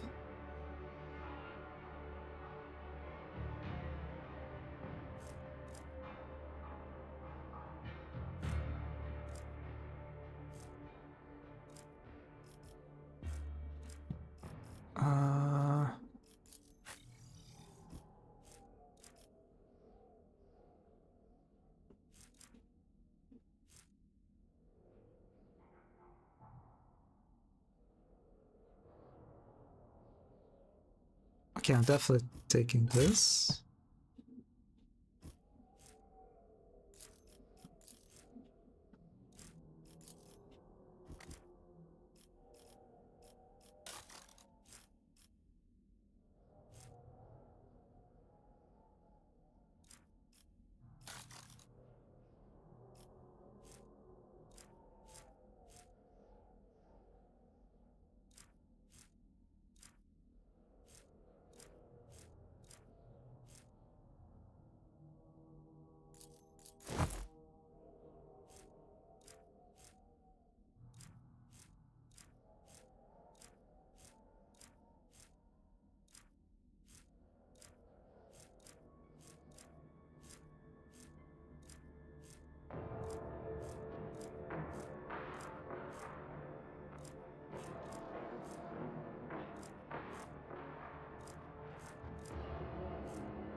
Okay, that's enough inventorization.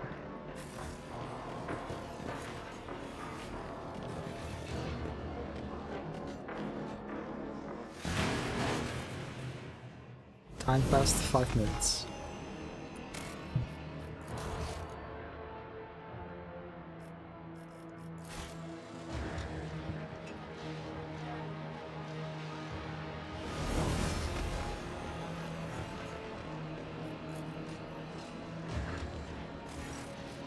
The roots that have broken through the walls are tightly entwined around the desiccated corpse. You can make out that the mummy is wearing rusted armor bearing the Von Valancius emblem and has an augmentation in place of one arm. You have never seen an implant of this kind before, and it has been crafted with incredible skill. Yet more evidence of the Siberian expedition, your lordship. Another loyal servant of the dynasty who gave his life for his lord captain. Abelard's voice resounds with pride at the sight of this deceased retinue member. God damn it, I failed to get the augment. An interesting piece. It appears to have been made by someone more capable than a typical monkey craftsman.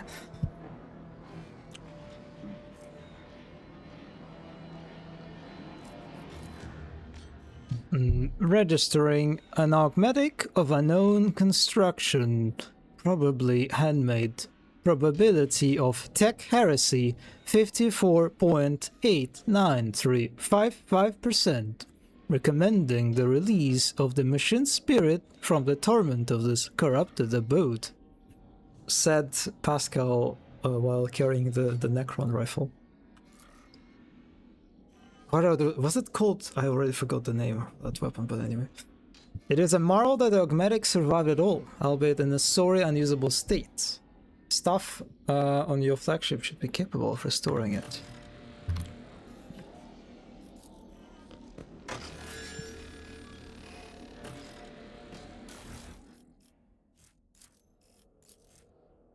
Better data slate.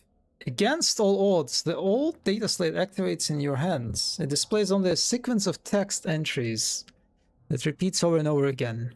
Mark this. The Omnissiah's sacred color is green. Green maybe. Green indicates the motive force is efficient. Not blue, not red, and never black. Only green rules the truth. The machine god punishes me for my lack of diligence. What am I missing? The second button always provides one charge for one level. The third gives 2 charges, but only for the second and third windscreens.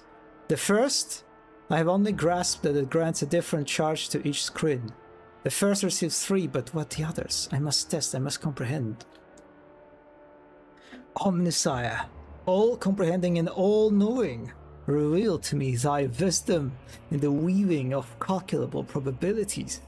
Grant me clarity of thought and freedom from all temptations of the flesh. Memory module is damaged. I must decipher it. I will make records so as not to forget. Mark this. The Omnissiah's sacred color is green. Green indicates.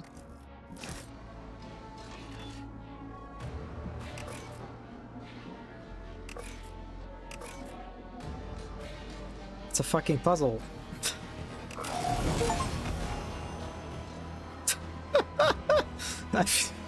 Yeah, just click buttons. Puzzle that. Puzzle fool, excuse me, puzzle chat. I kind of solved it without even thinking about it, just clicking random stuff. Excuse me. There will be no peace in my wake. Ogren grip. Oh, the puzzle. Yes, it was a puzzle that. True.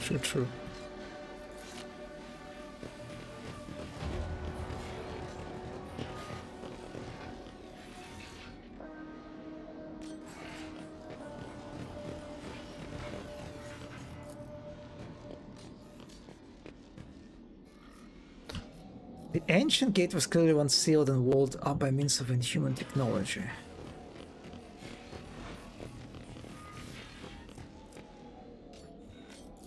Oh, too hard for a simple monkey.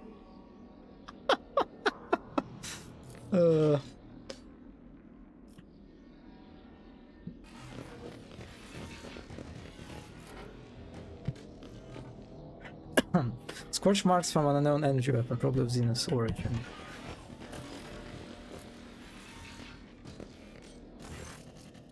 The tech priest twisted tarnished remains with splayed mechadendrites make you think of a squashed metal spider. Examine the remains. A powerful shot pulverized the head into a tangle of metal and cables. Your eyes linger on the sprawling metal tentacles. Tentacles? Not mechadendrites? Now before you have you seen the mechadendrites are back. Spectacularly modified. The killer must have thought the same. One of the limbs is missing, with only a dark and empty connection circuit where it ought to be. Search the remains. You move the heavy frame aside and rummage through the tangled wires and dry tubes. As you brush decayed scraps of cloth of the body, they reveal a rusted memory module. Connect your data slate to the memory module. After a series of dry clicks, the machine spirits awaken from their long slumber. A steady buzzing sound from within the memory module grows louder, and the data slate screen produces a pale glow. Obtain access to the logs. Years of hibernation have taken their toll on the machine spirits, and a flood of errors turns the screen red.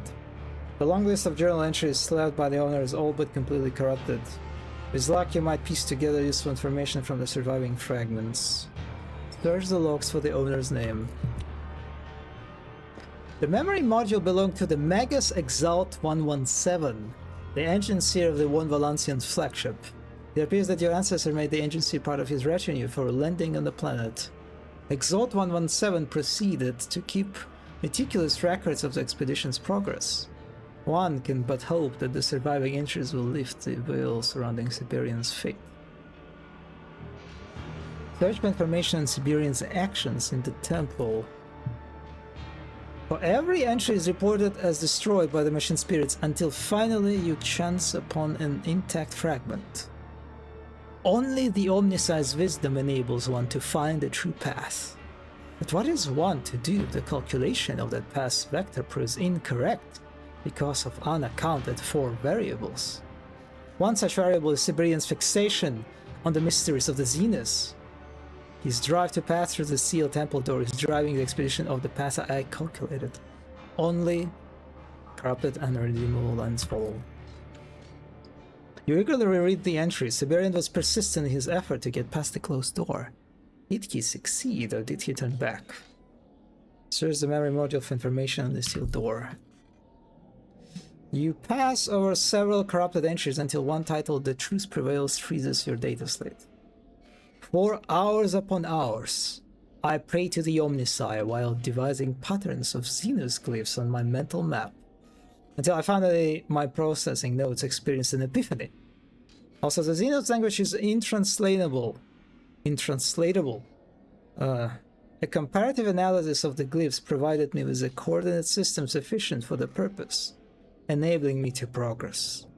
Using it helped me reduce the range of image to only 3. Siberian tried each of them in turn, and one opened the desired door. A description of the glyph follows. You memorize it. Read the last entry. The effort to recover Siberian has been postponed several times now. An unpleasant hypothesis has formed at the intersection of my mental path. Not all expedition members desire his return. If events continue along the present vector, I must go and retrieve him myself.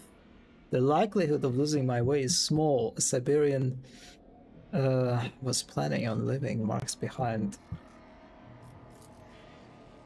Whatever happened to Siberian's retinue, it is likely, quite likely, that your ancestor's trail lies behind the door. Now you have only to find the glyphs that opened it.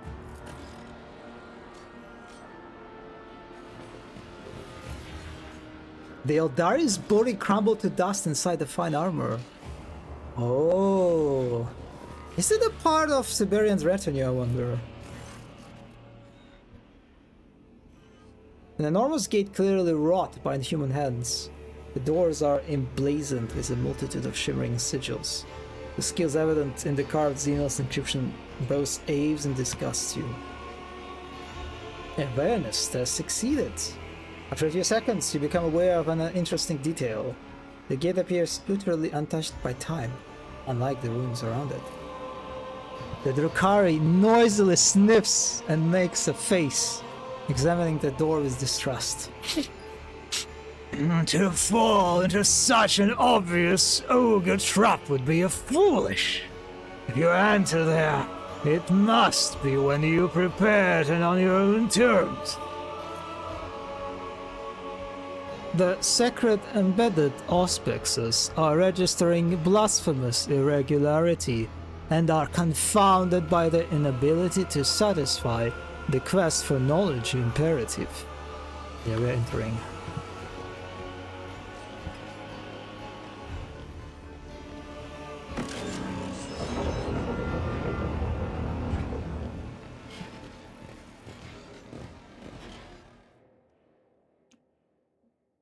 Oh my, that's a huge... Wait, that's a Museion?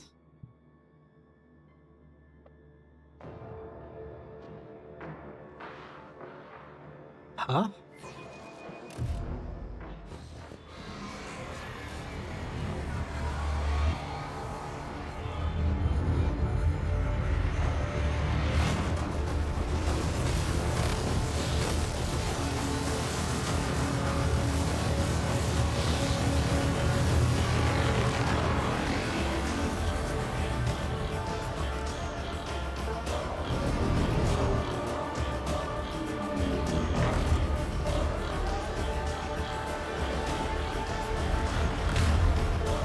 Oh, that's a... Is that a... Grey Knight? It is a Space Marine. In Zorael. this tapestry of a world, I am the rogue thread. It's kind of interesting. These T-posing guards, the objects they're attached to, they kind of look like Nexus Pariah's laboratory of the... Oh fuck, I forgot his name.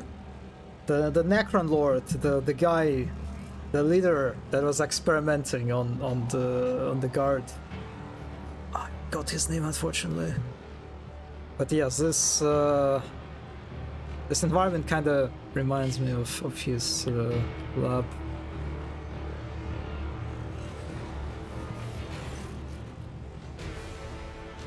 Oh wait, no, it's a... I think it's a Death Watch, actually. Yeah, you can see it's Blood Angel. I think it's Death Watch. The powerful figure in dark armor lies sprawled on the platform, under the light of emitters from the unknown Xena device. It is undoubtedly one of the Astartes. Oh, it could be kind of cool to have... I forgot the name of the Space Wolf. Oh my fucking god.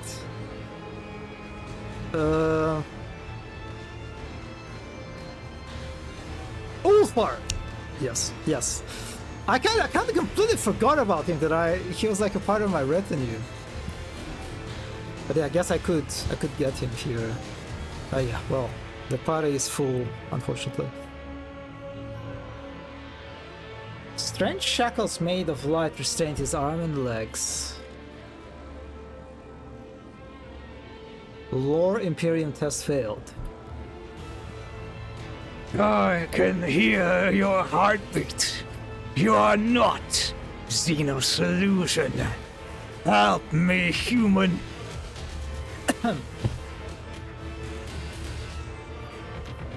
Who are you? Captain Zorael of the Death Watch. The Astartes looks at you with a heavy, bitter gaze, uttering each word with a miserable reluctance. Oh? A Death Watch? Is that a chapter of some kind? Destroyers of Xenos. We rarely make contact with humans, and there are many reasons for that. For now, that is all you need to know, human. Are you wounded? Not anymore. My inaction was long, and my wounds have healed. I am ready for battle. And how did one of the Astartes come to be here? While clearing out of one of the Xenos-infested planets, our unit was ambushed Blood of Sanguinius. Blood of Sanguinius! We fought to the bitter end, but we lost.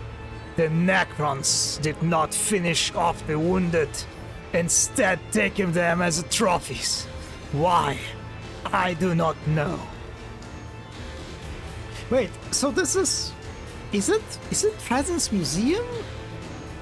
But isn't it like on a completely... like a separate planet that is under like... Trajan's dynasty control, right? God, is it Nephilim? No, I don't think it's Nephilim.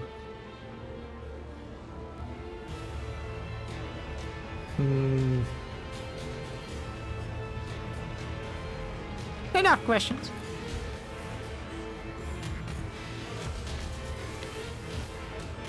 Why? What does this twisted machine do?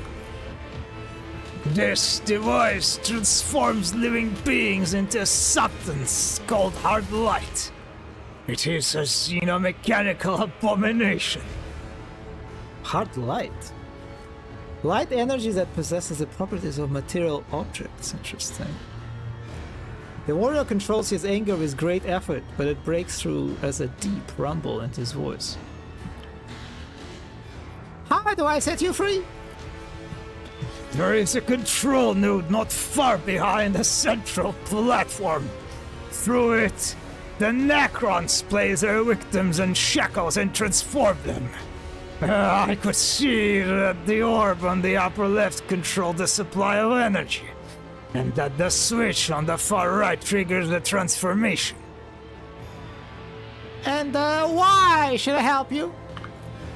The Astartes already sharp features hardened further, making him resemble a carved statue. Because my duty is to serve the Imperium while the blood of Sanguinius still courses through my veins. And you will help me to carry it out, one way or another.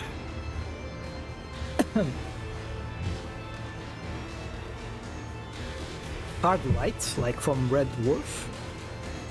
I don't know what Red Dwarf is, Zombie.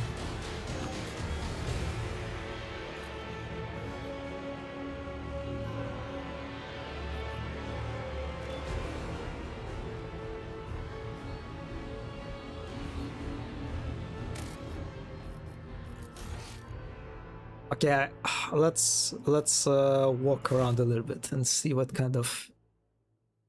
What are these? This looks like a space marine fighting an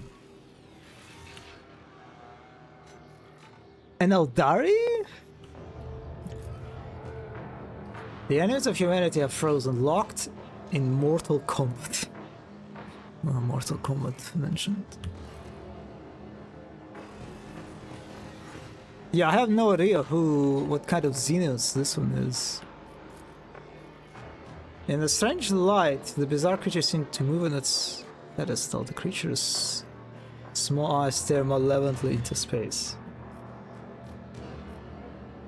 Classic British comedy sci-fi. One character is hologram made of hard. Oh, British. I do wonder if hard light in 40k comes from it. A chunker. It is a hacking chunker. Look at this guy. Curiosity sings in my veins. It is. Looks like a Krieg soldier, right? I'm just making a guess based on the gas mask.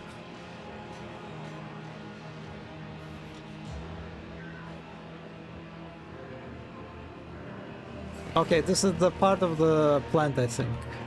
Right here. Hehe, don't mind me. Don't mind me. I'm just looking around. Hehe. Hehe.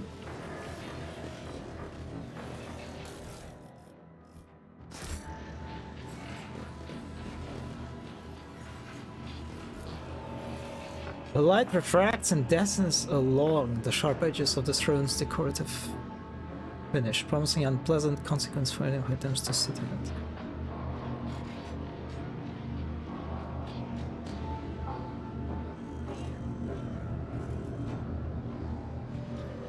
it. It looks like there is a one of these called RAS constructs or canoptic constructs. God, I'm such a tourist. But yeah, it looks like one of these Necron units, just way bigger and attached to the throne. Shrimp. Correct.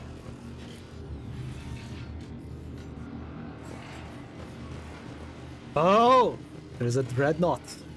An old dreadnought. The brick. Funky. Green light is reflected in the lenses of the unmoving Adeptus Astartes war machine. Every now and then a quiet hiss, like the sound of weak labored breathing, comes from the walk speakers.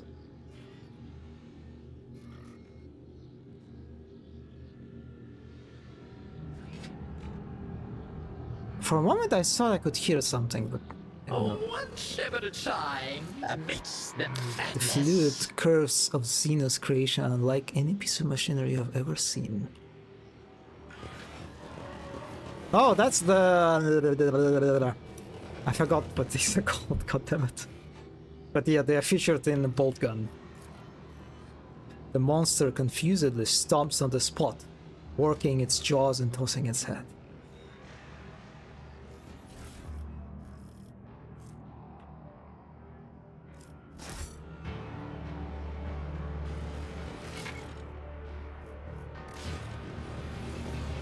They will see. Oh yes, they all will see. The console that controls the monster's device seems to grow out of the metal floor. The meta black panels are dotted with chains of glowing glyphs and a few protruding orbs. Okay, let's try to understand the purpose. The chains of symbols are perversely beautiful but utterly beyond human comprehension. The technology of the denizens of this place would baffle even an ordained servant of the Omnissiah.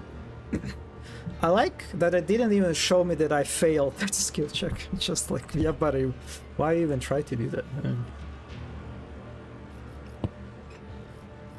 that? Touch the glowing orb in the frame on the left. The glyphs come to life, quickly changing the sequence. A low rumble comes from somewhere in the depths of the machine, and then the components of the monstrous mechanism heavily split apart, revealing the power circuit to your eyes.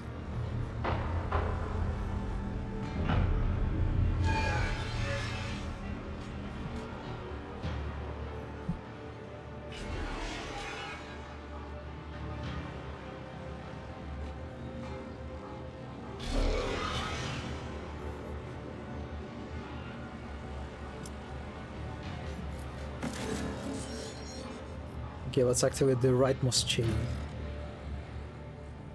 The ominous buzzing of the awakened emitters echoes through the room. The green beams converge concentrically on the figure in the center of the platform, turning the warrior into an ephemeral frozen ghost. Until his last second, Astartes stares at you without making a sound.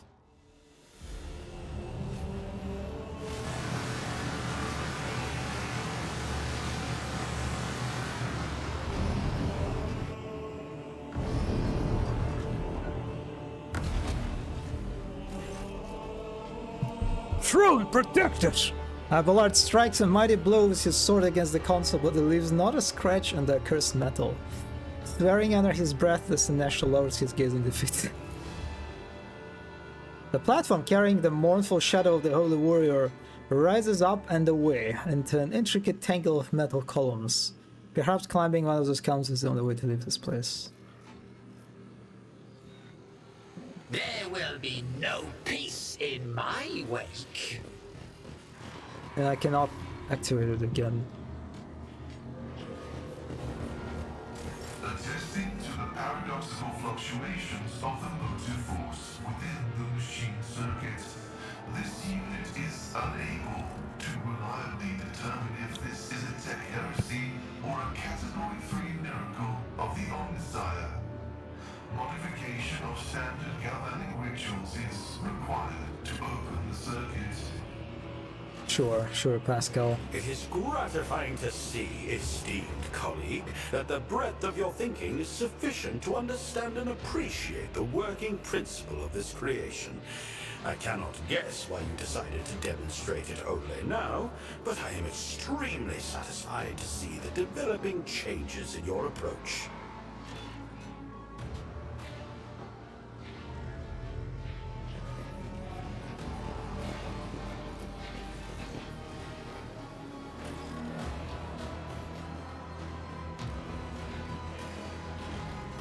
Okay, we're just standing on a random platform, I guess.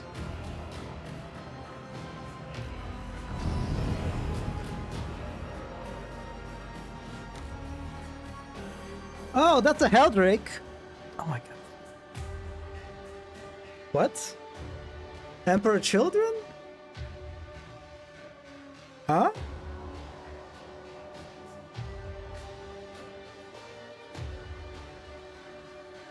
There was no Emperor Children. There was a Blood Angel. The Death Watch. That got winked away. Oh, there was a one Marine that was like fighting in Eldari. I don't think it was Emperor Children, so it kind of looks spiky, you know?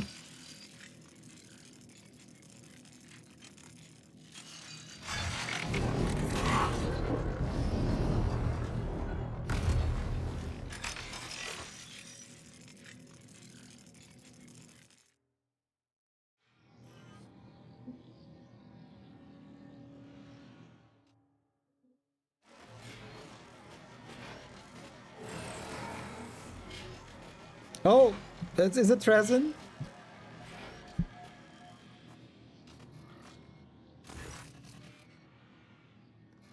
No!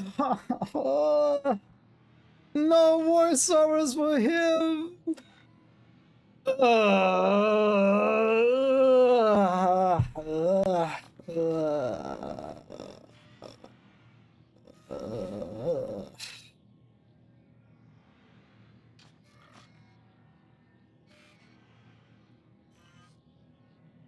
I'm sad.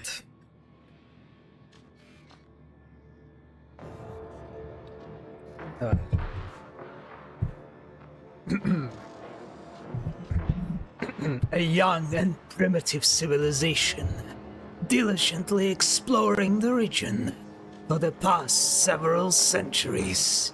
Rarely do they achieve anything of substance, and yet even such unremarkable creatures can, at times, leave a mark on history. A Zoat?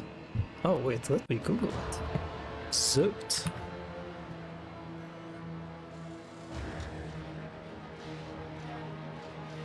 Oh! Ancient reptilian and centauroid alien species. That was enslaved or specially engineered by Tyranids? What the fuck? What the fuck? What? I assume they're very old. I assume it's like some very old lore incorporated into the multitudes of subservient bioforms that serve the high mind. They were used as the Tyranid diplomats since they were more capable of intelligent thought, logic, linguistics, and diplomacy than the other more animalistic Tyranids. This looks very old lore. Yep.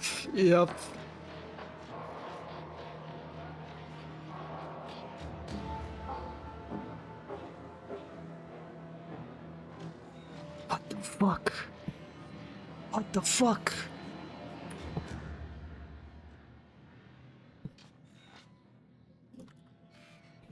I mean, let me open the browser capture. This actually looks like a new artwork, relatively new artwork. So they're definitely not... Also, what the fuck is this? It looks like an Iron Man or something.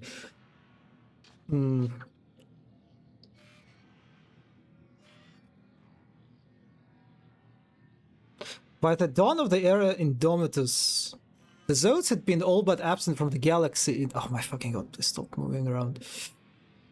However, a Zode known as the Archivist appeared to Imperial agents aboard the ramshackle void station called Precipice. Yeah, that's... that is a miniature, sure. Yeah.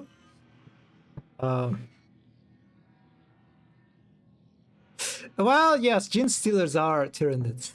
That is true. That is true. I guess.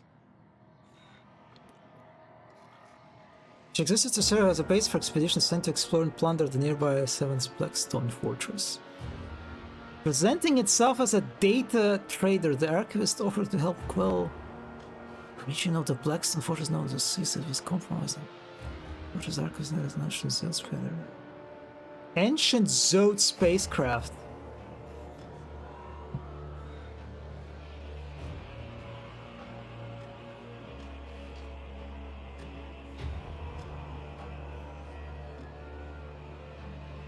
The Archivist now roams the galaxy as a free agent, salvaging other technological relics amidst the anarchy that is continuing. What? Back when Mini said soul handcraft. Oh, wait! It is a Man of Iron. That's... Oh, yeah, I remember now. Yeah, it's...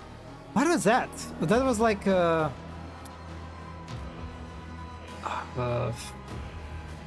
like a narrative campaign that GW like launched.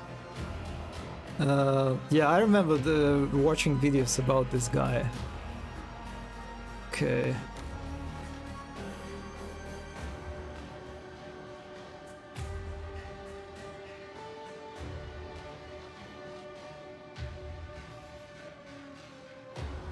They are capable of interfacing with standard Tyranid bioforms.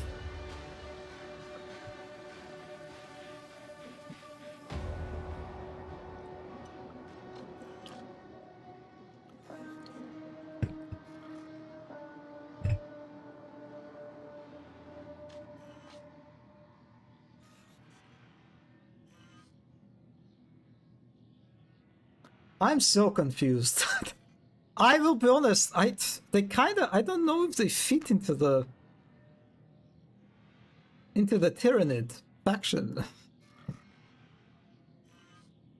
Like, the Gene Stealers, they have a purpose, right? And it's like very straightforward purpose of preparing worlds, right? Basically like sending signals to the Tyranid high fleets, preparing the planets, like overtaking the planets, right? For the the high fleets basically taking over, and the Tyranids, and they consume the Gene Stealers, right? The cultists. They like kill them as a part of the consumption too. These guys are kind of just like, they're kind of like doing their own stuff based on what I just read. Oh, that's the guy.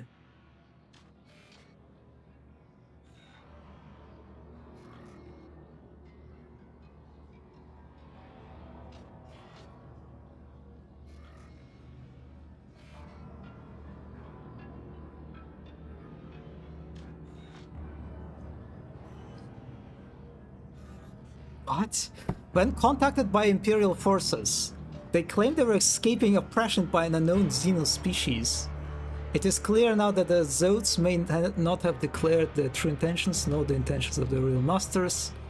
Alternatively, it is possible that the Colossi speak the truth, and that the Hive fleets evolved as the Hive fleets evolved.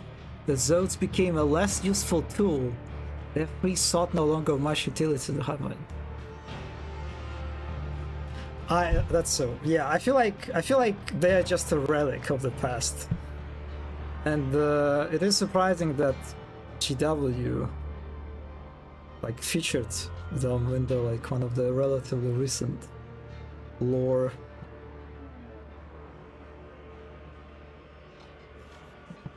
Yeah, Trajan of course has one in his collection.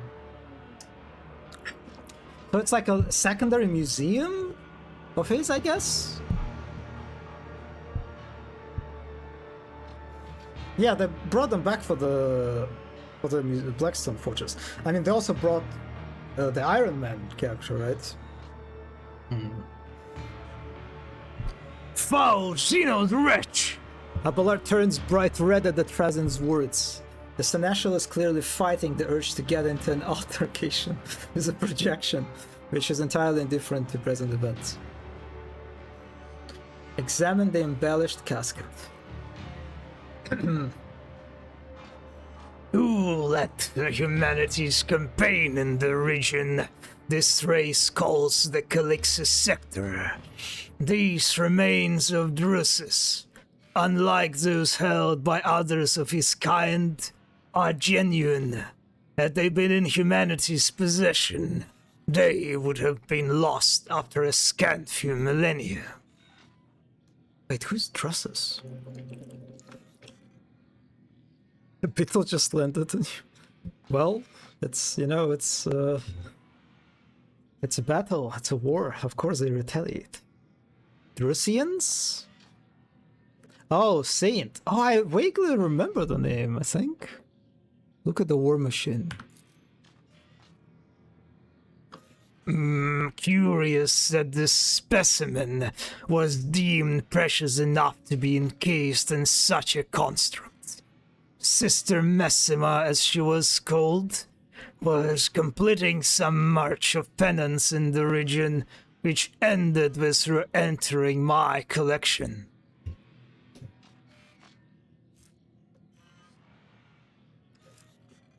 Wait a second.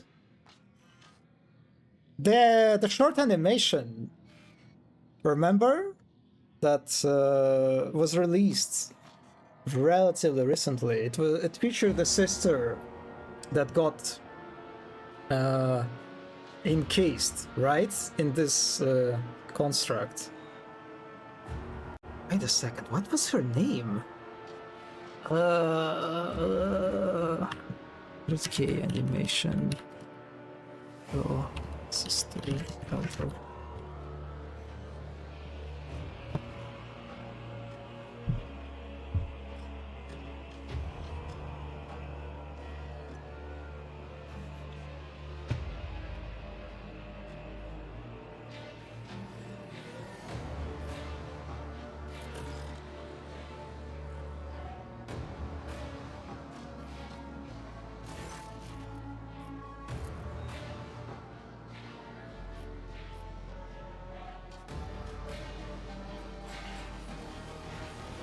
In this tapestry of a world, I am the rogue friend. Even in its current state, the beast looks more like a predatory beast than a faithful thief.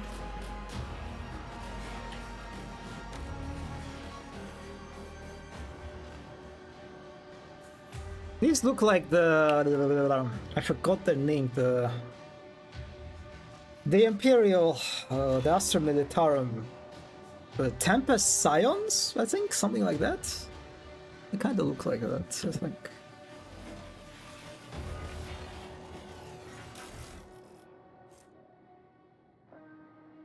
Relic of Saint Drusus.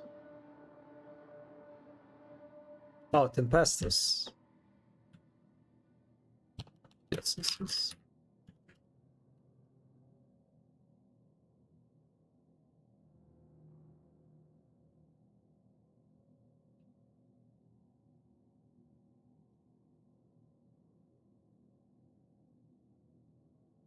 Yeah, maybe not. Maybe it's not the one from the animated port. Ludmila, that was her name? Curiosity sings in my veins. The Angel of the Emperor's Gaze is full of silent condemnation, judging you for your failure to save him from disgraceful. Oh, really? Hazel's voice actress. Yeah, I don't. Huh. Interesting.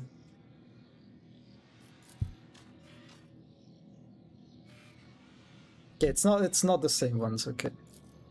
Faded chevrons on the sleeve of his overcoat identity the guardsman is member of 138's mechanized into the regiment of. Yeah, okay, it's Krieg. One step at a time amidst the madness.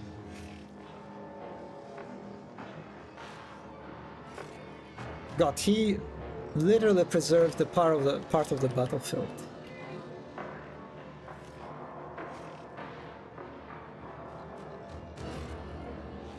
But yeah, that looks like a combat encounter ahead of me. I think I'll stop here. I've streamed for 4 hours today. But yeah, looks like we are getting to the interesting part. Alright. Thank you everyone who stopped by. GG. I will see you on Thursday, I think, yeah?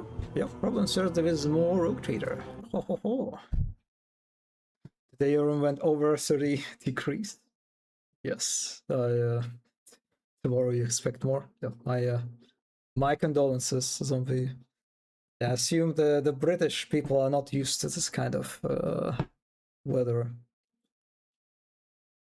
Oh, you are at 26. Yeah, that looks... No, that sounds still pretty bad, but yeah, definitely tolerable. Okay. I'm kind of hungry actually right now. It's 1 a.m., but I do want to eat something substantial. Anyway, I'll see you. I'll see you soon. Bye-bye. Have a good one.